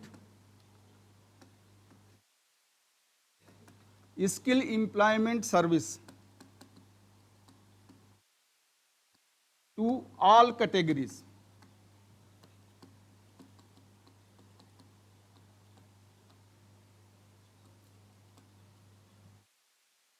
जिसमें भी छोटा मोटा कुछ भी हुनर है, कुछ स्किल है, कौशल है, चाहे वो किसी कैटेगरी का हो, यानी फॉर ऑल इंडियंस कह लें आप एक तरह से, सभी इंडियंस के लिए जिसके अंदर कुछ न कुछ हुनर है, जो भी है, उसके लिए रोजगार की व्यवस्था करना। तो इस डायरेक्टरेट का काम बढ़ा दिया गया कि भाई आप केवल आप पाकिस्तान से जो विस्थापित आए हैं या 1945 के जो वार डिसेबल्ड हैं या वार वर्कर्स हैं, उनके लिए ही नहीं, उनका तो हो गया, अब आप जो हमारे कुछ भी थोड़े बहुत भी कौशल जानते हैं, चाहे वो किसी कैटेगरी के हो, सभी इंडियंस के लिए अब आप एक तरह से रोजगार प्रदाता या एम्प्लॉयमेंट प्रोवाइडर्स की तरह आप काम करें। अब जब इनको ये जिम्मेदारी दी गई कि भाई जो जिसके अंदर कुछ न कुछ कौशल हो, तो बाद में ये आवश्यकता महसूस किया गया कि भाई जरूरी नहीं कि सब में एक कौशल हो, तो क्यों ना इनको ट्रेनिंग दिया जाए। तो 1950 में कहा गया कि ठीक है, आप कुछ कौशल की ट्रेनिंग भी दो। Before employment you conduct some skill training. कोई ऑर्गेनाइज नहीं था, कोई सिलेबस नहीं था, बट कुछ एक्सपर्ट्स जो पहले से स्किल जानते थे या जो एम्प्लॉयर था, जो रोजगार इनको देता था, वहीं से वो बुला लेते थे ट्रेनर्स को कि भाई आप इनको कुछ सिखा दो कि आपके यहाँ काम करेगा, तो क्या आपकी आवश्यकता है, आवश्यकता के अनुसार हम इंफ्रास्ट्रक्चर देते हैं, मशीनरी इक्विपमेंट सब देंगे, केवल आप इनको सिखा दो। तो फिर ये ट्रेनिंग और एम्प्लॉयमेंट दोनों का काम देखने लगे। तो इसका नाम जो रीसेटलमेंट एंड एम्प्लॉयमेंट था, उससे बदल के कर दिया गया directorate general of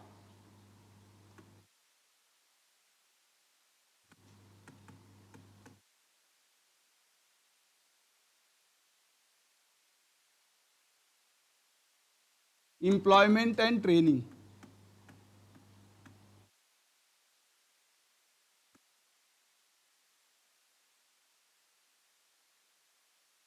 directorate general of employment and training, DGENT इसका नाम हो गया इन 1950। और यह पहले भी था ministry of labour and employment.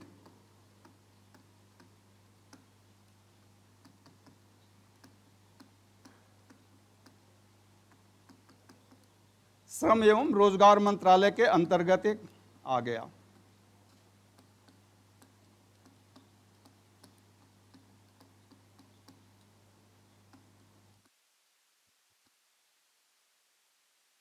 तो 1950 में श्रम और रोजगार मंत्रालय के अंतर्गत आ गया ये। फिर से DGET करने लगे, या directorate general of employment and training इसका नाम हो गया। और ये लेबर मिनिस्ट्री के अंदर ही था। श्रम और रोजगार मंत्रालय आज भी है, श्रम शक्ति भवन, अगर आप दिल्ली में रफी मार्ग पर देखें तो आज भी है श्रम शक्ति भवन। तो उस श्रम शक्ति भवन में ये था directorate general of employment and training. तीसरे, पांचवें और छठवें फ्लोर पर इसकी आपसे हुआ करती थी, मैं वहाँ काम कर चुका हूँ तीनों जगहों पे। तो ये था directorate general of employment and training. तो इसका काम, अब ये ट्रेनिंग था। अब इन्होंने महसूस किया कि जब ट्रेनिंग कराना है तो एक हमें ऑर्गेनाइज्ड ट्रेनिंग इंस्टीट्यूट होना चाहिए और उसके अनुसार हम ट्रेनिंग करें। तो 1950 में पहला ITI खुला इन कोनी बिलासपुर। कोनी बिलासपुर मध्य प्रदेश में है, अभी शायद छत्तीसगढ़ में है, क्योंकि मध्य प्रदेश में ही है बिलासपुर। बिलासपुर छत्तीसगढ़ में है, छत्तीसगढ़ में है। तो बिलासपुर, कोनी बिलासपुर है, पहले मध्य प्रदेश में उस समय था, अभी छत्तीसगढ़ में है। कोनी बिलासपुर में कुछ लोग बोलते हैं 1948 में ही खुल गया था। 1950 यानी 1948 से 50 के बीच में, किसी बुक में आपको या कहीं आप देखेंगे तो 1948 मिलेगा, कहीं पे 1950 मिलता है। तो 1948 या 50 के बीच में ये पहला ITI खुला था कोनी बिलासपुर में, अंडर द सेंट्रल गवर्नमेंट। तो आईटीआई जितने भी हुआ करते थे ये सेंट्रल गवर्नमेंट में होते थे। 1948 या 50 है डीजीटी उस समय, हाँ डीजीटी के अनुसार है कहें, अब डीजीटी के अंतर्गत ही आए। मिनिस्ट्री ऑफ लेबर में ये जितने भी आईटीआई खुले ये डीजीटी डीजीईएनटी था उस समय, तो डीजीईएनटी के अंदर ही ये पहला आईटीआई खुला। 1950 में 1950 ऑनवर्ड इंडस्ट्रियल रिवोल्यूशन कंट्री में हुआ, एक औद्योगिक क्रांति, पहला औद्योगिक क्रांति हुआ था 1950 में। उस समय छोटे बड़े काफ़ी उद्योग खुले, कुछ गवर्नमेंट्स के थे, यानी गवर्नमेंट के अंडर में भी उद्योग खुले, प्राइवेट उद्योग खुले, यानी काफ़ी उद्योग खुले। Big and small industrial revolution हुआ था उस समय, औद्योगिक क्रांति जिसे हम कहते हैं।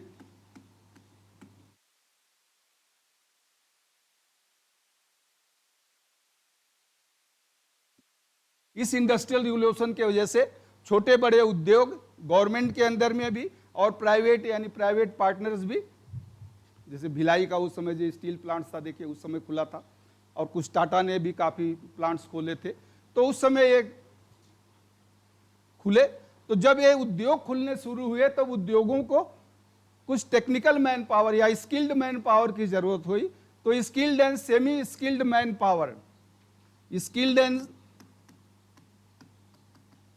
सेमी स्किल्ड,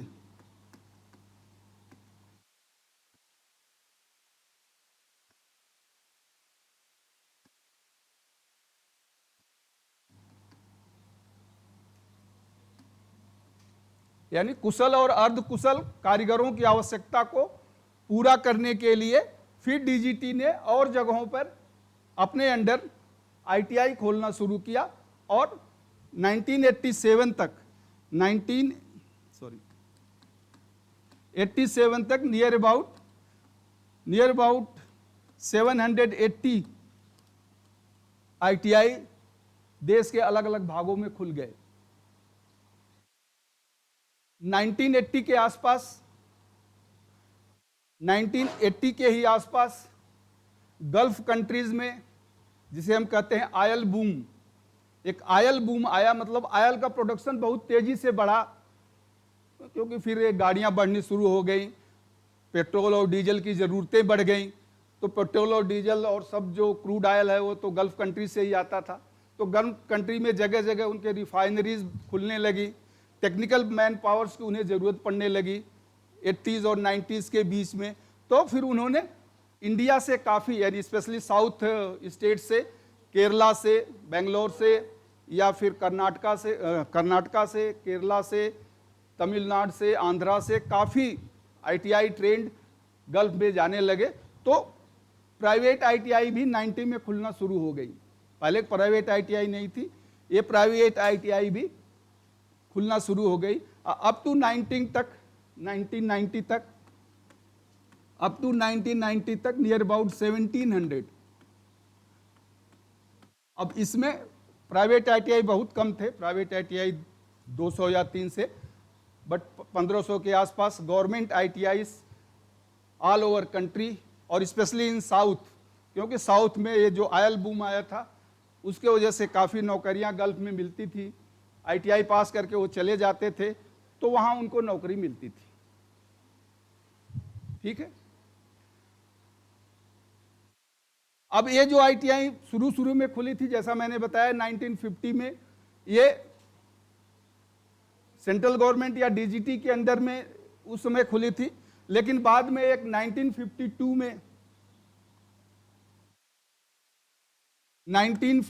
में एक कमेटी बनी थी जिसे शिवराम कमेटी,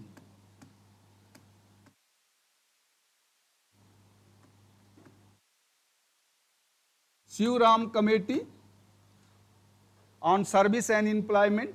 तो शिवराम कमेटी ने रिकमेंडेशन दिया कि ये जो आईटीआईज और एम्प्लॉयमेंट एक्सचेंज का काम सेंट्रल गवर्नमेंट से स्टेट गवर्नमेंट को दे दिया जाए। तो यह काम नवंबर में नवंबर 1956 में जितने भी ITIs and employment exchange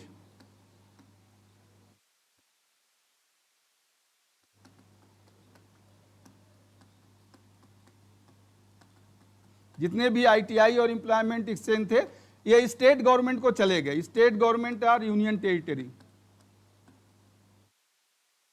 day to day administration इनका स्टेट गवर्नमेंट को दे दिया गया कि अब स्टेट गवर्नमेंट के अंदर में सभी ITI रहेंगे, लेकिन कुछ फाइनेंशियल 60% फाइनेंस सेंट्रल गवर्नमेंट देगा, 50% स्टेट गवर्नमेंट देगा। एक शेयरिंग किया गया कि ठीक है जो खर्चा कुछ सेंट्रल गवर्नमेंट देगा कुछ स्टेट गवर्नमेंट, और ये शेयरिंग चली 31/3/1969 तक, यानी 1956 में। हाँ, कोई डाउट? अरे इसको आप लोग लिख रहे हो तो मैं तो सोचा ऐसे सुन रहे हो ये इतना ऐसी चीजें इसको क्या लिखना। ओहो अच्छा अच्छा, चलो मैं एक बार फिर से रिपीट, मैं तो सोचा केवल मैं तो जल्दी खत्म करना चाह रहा था इसको कि इसमें, चलो आप लिख रहे हो तो लिख लो। ये मैं फिर से एक बार बोल देता हूं, 1952 में आप लिख लें, 1952 में शिवराम कमेटी के अनुशंसा पर, हिंदी में आप लिख लें 1952 में शिवराम कमेटी के अनुशंसा पर ITI और एम्प्लॉयमेंट एक्सचेंज का, ITI और एम्प्लॉयमेंट एक्सचेंज को स्टेट गवर्नमेंट तथा यूनियन टेरिटरी को दे दिया गया। ITI और एम्प्लॉयमेंट एक्सचेंज को स्टेट गवर्नमेंट यानी रिस्पेक्टिव जो भी है जहां जो ITI जिस स्टेट में थी उस स्टेट गवर्नमेंट को, या अगर यूनियन टेरिटरी जैसे चंडीगढ़ है, अंडमान निकोबार है, तो यूनियन टेरिटरी को उसका एडमिनिस्ट्रेशन दे दिया गया। ठीक है, लेकिन फाइनेंशियल जो खर्चा था यानी वित्तीय जो खर्चा था 60% भारत सरकार फिर भी उनको सभी स्टेट को देता था। फाइनेंशियल खर्चा 50% भारत सरकार उनको देता था। और यह अरेंजमेंट 31 मार्च 1969 तक चला। यह अरेंजमेंट 31 मार्च 1969 तक चला था। 1969 यह अरेंजमेंट यानी एडमिनिस्ट्रेशन तो उनके पास चला गया था, लेकिन वित्तीय जो खर्चा था 60% भारत सरकार देता था। एडमिनिस्ट्रेशन तो चला गया था 1956 में, तो 1956 से लेकर 69 तक, मार्च 69 तक 60% खर्चा भारत सरकार उनको देता था। 60% भारत सरकार देगा, 40% रिस्पेक्टिव गवर्नमेंट को देना था। तो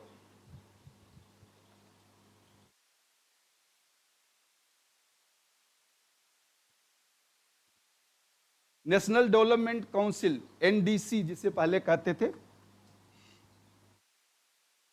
क्या हुआ, NDC ने एक रिकमेंडेशन दिया। NDC ने, नेशनल डेवलपमेंट काउंसिल ने रिकमेंडेशन दिया कि जब एडमिनिस्ट्रेशन ITI का स्टेट के पास चला गया तो खर्चा भी उन्हें ही व्यय करना चाहिए।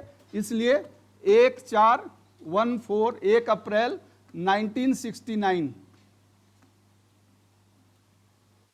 1 अप्रैल 1969 से ITI एंड एम्प्लॉयमेंट एक्सचेंज का टोटल एडमिनिस्ट्रेशन और फाइनेंशियल एक्सपेंडिचर भी अब स्टेट गवर्नमेंट और यूनियन टेरिटरी को ही देखना था।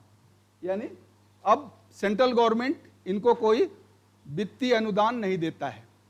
तो 1 अप्रैल 1969 से अब जितने भी ITI, गवर्नमेंट ITI जो भी जिस स्टेट में खुले हैं वो स्टेट के खर्चे से ही खुलते हैं, और वहाँ जितने भी इंस्ट्रक्टर रखे जाते हैं, जो भी इंफ्रास्ट्रक्चर डेवलप होता है, उन सब का खर्चा वो स्टेट गवर्नमेंट ही उठाता है। ITI ही नहीं बल्कि इससे साथ साथ में जो एम्प्लॉयमेंट एक्सचेंज है। हाँ, 5 वर्षीय जो योजनाएं होती हैं, हर योजनाओं में स्किल डेवलपमेंट के नाम पर सेंट्रल गवर्नमेंट इनको कुछ न कुछ असिस्टेंट देता है।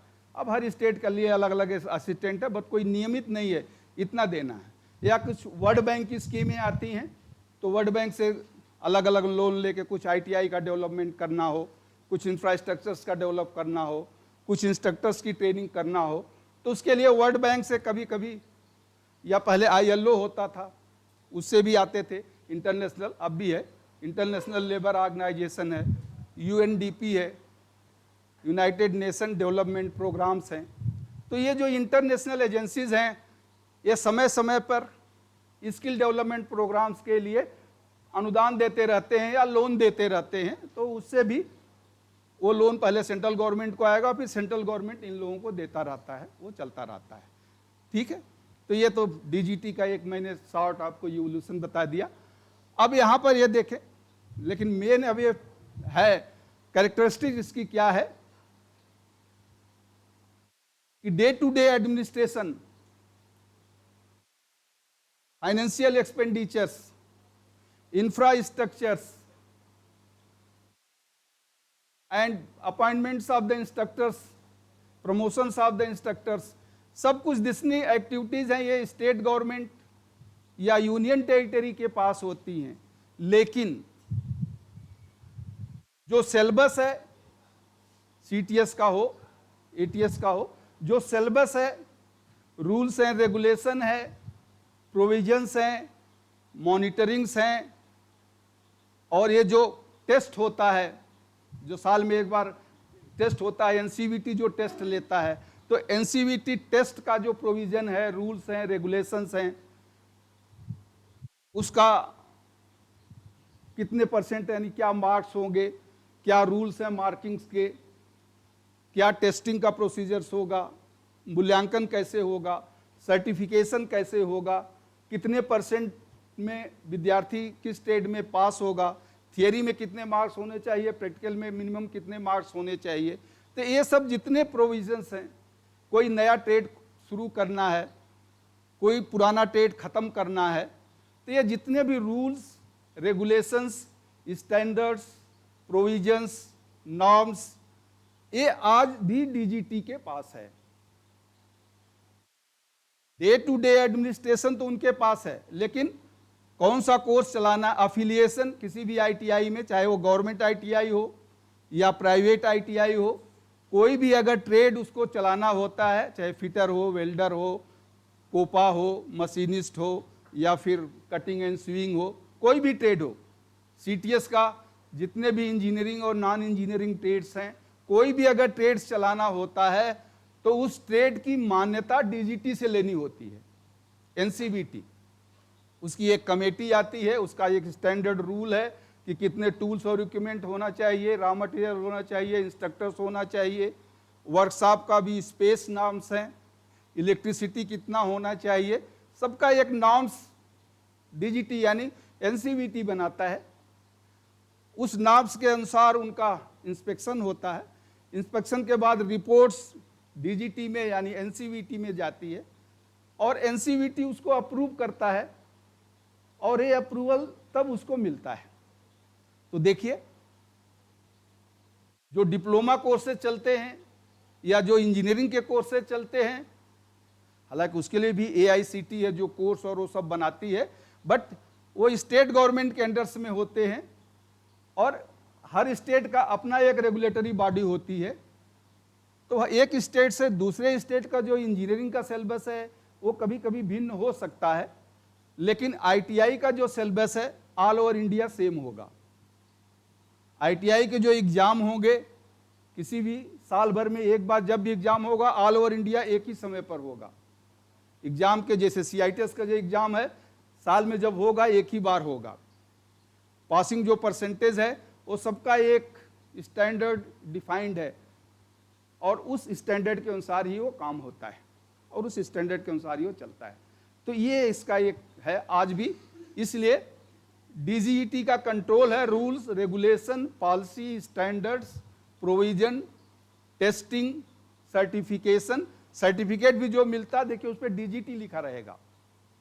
सर्टिफिकेट जो भी आपको किसी भी आईटीआई में आप पढ़ें, गवर्नमेंट या प्राइवेट आईटीआई में पढ़ें आप, वहां पे किसी स्टेट में पढ़े तो ऊपर उसमें डीजीटी ही लिखा रहता है कि डायरेक्टरेट जनरल ऑफ ट्रेनिंग। तो ये डीजीटी, जैसा मैंने पहले कहा कि डीजी नहीं था, ये डीजीईएनटी था, और ये ministry of labour and employment में था, श्रम शक्ति भवन में। लेकिन 2014 में, मैंने बताया ना 9 नवंबर 2014 को जब ये स्किल मिनिस्ट्री बनी, ministry of skill development, MSD बना, एमएसडी बना 9 नवंबर 2014। तो डीजीटी इसमें से, एम्प्लॉयमेंट तो वहीं रह गया, आज भी वहीं है, एम्प्लॉयमेंट विंग यानी जिसके अंदर एम्प्लॉयमेंट एक्सचेंज आता है। तो एम्प्लॉयमेंट विंग तो आज भी लेबर मिनिस्ट्री में रह गया, लेकिन ये डीजीटी यहां आ गया एमएसडी में। Now it become the DGT. पहले मैंने बताया था आपको ना, ये director general of employment and training था, लेकिन जब एमएसडी बना तो सेम नवंबर के महीने में वो बना, और दिसंबर में ही डीजीटी को, केवल डीजीटी को, डायरेक्टरेट जनरल ऑफ ट्रेनिंग को यहां पे कर दिया मिनिस्ट्री ऑफ स्किल डेवलपमेंट में, और एम्प्लॉयमेंट विंग आज भी लेबर मिनिस्ट्री में है। तो अब ये डीजीटी एमएसडी के अंदर आ गया, पहले ये लेबर मिनिस्ट्री में था। यानी 2014 दिसंबर 2014 से डीजीटी केवल डायरेक्टरेट जनरल ऑफ ट्रेनिंग यहां आ गया, जबकि एम्प्लॉयमेंट विंग जो था अब भी ये वहीं पर है। एम्प्लॉयमेंट विंग आज भी लेबर मिनिस्ट्री के अंदर ही है। ठीक है। अरे आज तो मैं सोच रहा था एनएसडीसी तक खत्म कर लें कि हम डीजीटी में उलझे रह गए। चलिए खैर कोई बात नहीं, डीजीटी को मेन फंक्शन क्या डीजीटी का है वो मैं कल बताऊंगा आपको, बट मैं ये मेन डिपार्टमेंट इसके क्या है एक नाम बता दूं, क्योंकि हम डीजीटी, एनएसटीआई भी डीजीटी के अंदर ही आते हैं। तो अरे थोड़ा सा ना, ओम सिंह का नंबर है आपके पास, थोड़ा सा फ़ोन कर देंगे कि मैं उनके साथ ही जाऊंगा थोड़ा सा। पहले इनका नाम एनएसटीआई नहीं था, वो मैं कल बताऊंगा आपको। कोई एटीआई था, कोई फोरमैन ट्रेनिंग इंस्टीट्यूट था, कोई हाईटेक था, और दूसरे जो करते थे मॉडल आईटीआई के नाम से चलते थे, कुछ अप्रेंटिस के अलग अलग आरडीएटीज थे। तो उन सबको मर्ज किया गया 2018 में, और फिर ये एनएसटीआई बना दिया गया और आरडीएसडी बना, आरडीएसडी और एनएसडीसी बना। खैर वो तो ठीक है, वो हम कल डिस्कस करेंगे इस पर। आज मैं आपको बता देता हूं कि यहाँ डीजीटी में डायरेक्टरेट जनरल ऑफ ट्रेनिंग जो मिनिस्ट्री ऑफ स्किल डेवलपमेंट में है, इसमें कौन कौन से डिपार्टमेंट हैं। क्योंकि कभी आप किसी आईटीआई में इंस्ट्रक्टर बन गए अगर सौभाग्य से, तो ज़िंदगी भर आपको डीजीटी को याद करना पड़ेगा, वहाँ आना जाना पड़ेगा कि कभी बच्चों का एग्ज़ाम नहीं सही हुआ, कभी मार्क्स रुक गया, कभी ये सर्कुलर चाहिए, तो वहाँ से काम पड़ता रहता है सभी उनको। तो डीजीटी में अलग अलग डिपार्टमेंट्स हैं, अलग अलग सेल हैं जो इसको करते हैं। मैं जैसे डीजीटी के अंदर जो डायरेक्टरेट जनरल ऑफ ट्रेनिंग है, इसमें एक डीजी होता है, डायरेक्टर जनरल, जो सबसे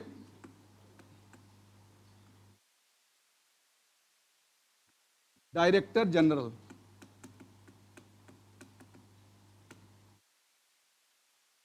ये आईएएस अफसर होते हैं, जेएस रैंक के होते हैं, ज्वाइंट सेक्रेटरी या एडिशनल सेक्रेटरी रैंक के अफसर होते हैं, डायरेक्टर जनरल जिसे हम कहते हैं।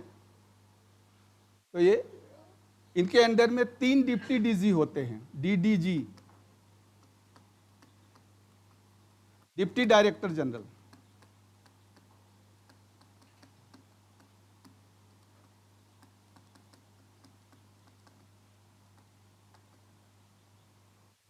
ये डिप्टी डायरेक्टर जनरल हमारे आईएसडीएस कैडर के होते हैं, मतलब जो नीचे से ज्वाइंट डायरेक्टर से प्रमोट होके जाते हैं ये अपने डिपार्टमेंट्स में।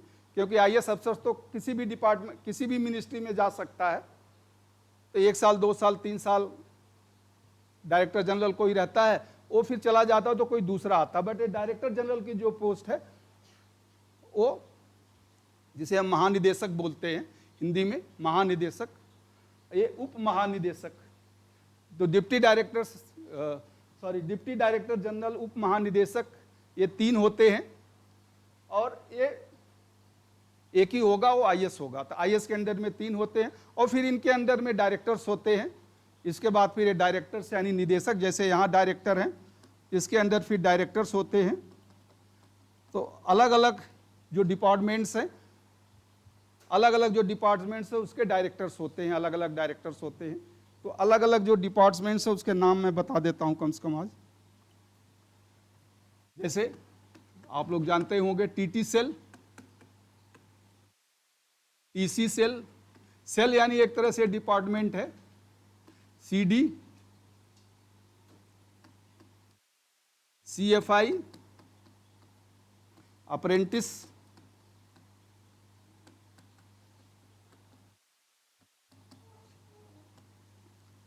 वर्ल्ड बैंक प्रोजेक्ट,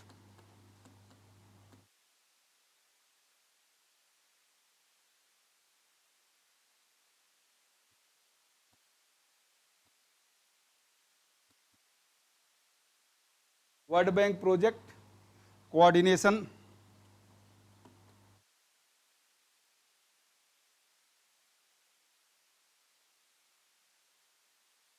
तो ये अलग अलग डिपार्टमेंट्स हैं जिसका हेड एक डायरेक्टर होता है। जैसे टीटी सेल यानी trade testing cell,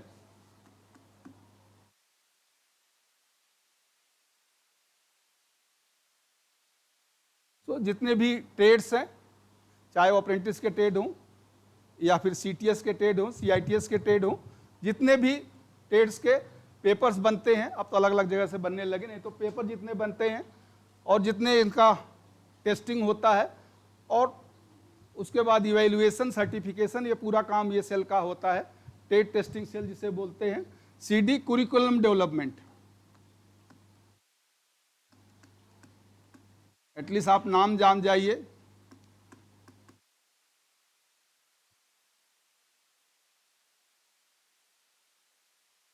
curriculum development, ये अविनाश जी आपके आए हैं, डिप्टी डायरेक्टर है, ये इस सेल में काम करते थे। कुरिकुलम डेवलपमेंट में 10-12 साल रहे हैं, एज असिस्टेंट डायरेक्टर भी हो रहे हैं। तो ये कुरिकुलम डेवलपमेंट यानी जितने भी रूल्स एंड रेगुलेशंस और पॉलिसी बनती हैं वो सब यहाँ बनती हैं। जितने भी ऑर्डर्स और निकलते हैं, जितने भी फॉरेन डेलीगेशंस या फॉरेन कोलिब्रेशंस स्किल डेवलपमेंट्स के होते हैं डीजीटी के, वो सब इनका काम है। रूल्स है, कुरिकुलम नाम ही बता रहा है, कुरिकुलम आपका जो पाठ्यक्रम है, तो पाठ्यक्रम के जो डेवलपमेंट्स होते हैं और जो पॉलिसीज बनते हैं, जो पॉलिसीज बनाई जाती हैं, और पाठ्यक्रम का जो मेन सिलेबस होता है वो तो सीएसटीआई काम करता है, बट पॉलिसीज का पूरा काम ये देखते हैं। CFI, centrally funded institute, centrally funded institute,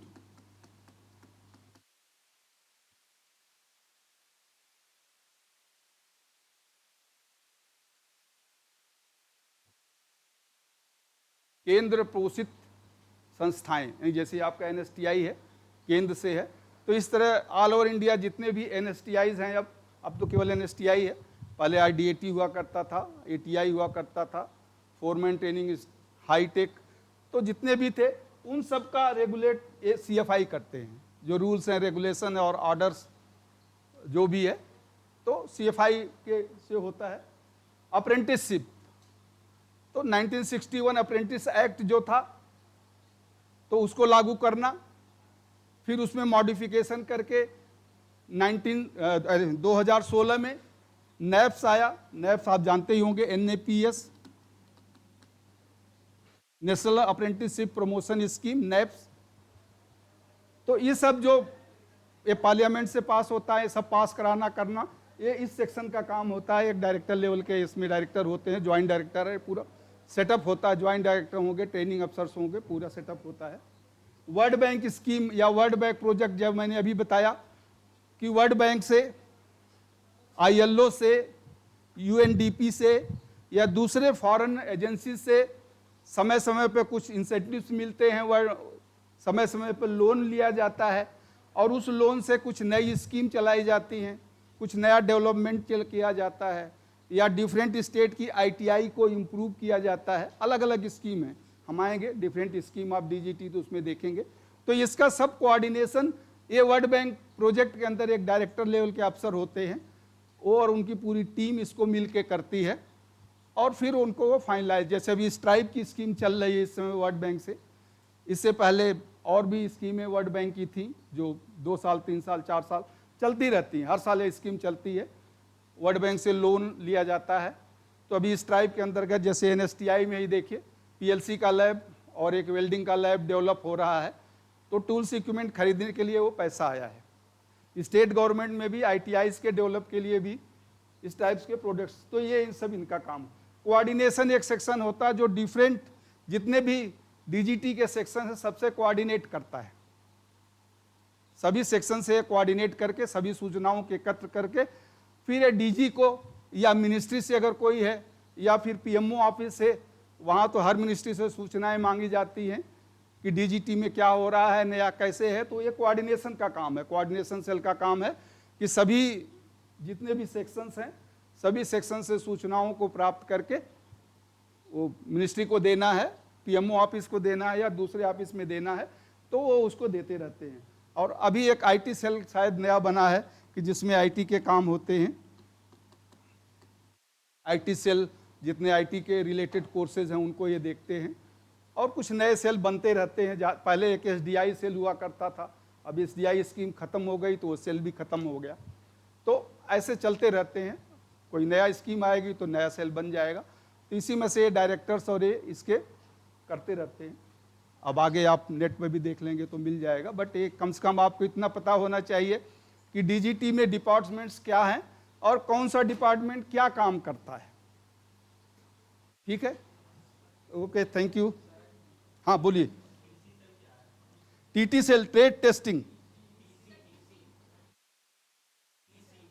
TC, और बॉय TC तो मेन भूल ही गया यार ट्रेड सर्टिफिकेशन, ट्रेड सर्टिफिकेशन जो अफिलिएशन का काम करते हैं ITI में, जो NCVT में फाइल को पुटअप करते हैं, तो NCVT में जो आपके किसी भी गवर्नमेंट या प्राइवेट ITI को अगर कोई नया ट्रेड चलाना है या कोई नई ITI खोलना है, तो जो भी आप ट्रेड उसमें आजकल तो 4 कर दिया कि 4 से कम आप ट्रेड किसी ITI में नहीं खोल सकते हैं, तो उस 4 ट्रेड की जो फाइल बनती है, एक कमेटी आती है 3 लोगों की, वो कमेटी इंस्पेक्ट करके जब सही हो जाएगा, सब कुछ ठीक ठाक हो जाएगा, तो उस फाइल को भेजेगी, तो वो फाइल TC सेल में जाती है, ट्रेड सर्टिफिकेशन, वो फिर वहाँ चेक करके फिर वो कमेटी को फाइनली, आजकल NCVT हो गया है मिनिस्ट्री में, उनको पुटअप करती है। जब वहाँ से पास हो जाता है तो उस ट्रेड का अफिलिएशन मिल जाता है, और जब अफिलिएशन मिल जाता है तो आप वो ट्रेड चला सकते हैं, यानी उसमें बच्चों का एडमिशन ले सकते हैं और अपना ट्रेड चला सकते हैं, और फिर सर्टिफिकेशन आगे होता है। ठीक है, ओके प्लीज, थैंक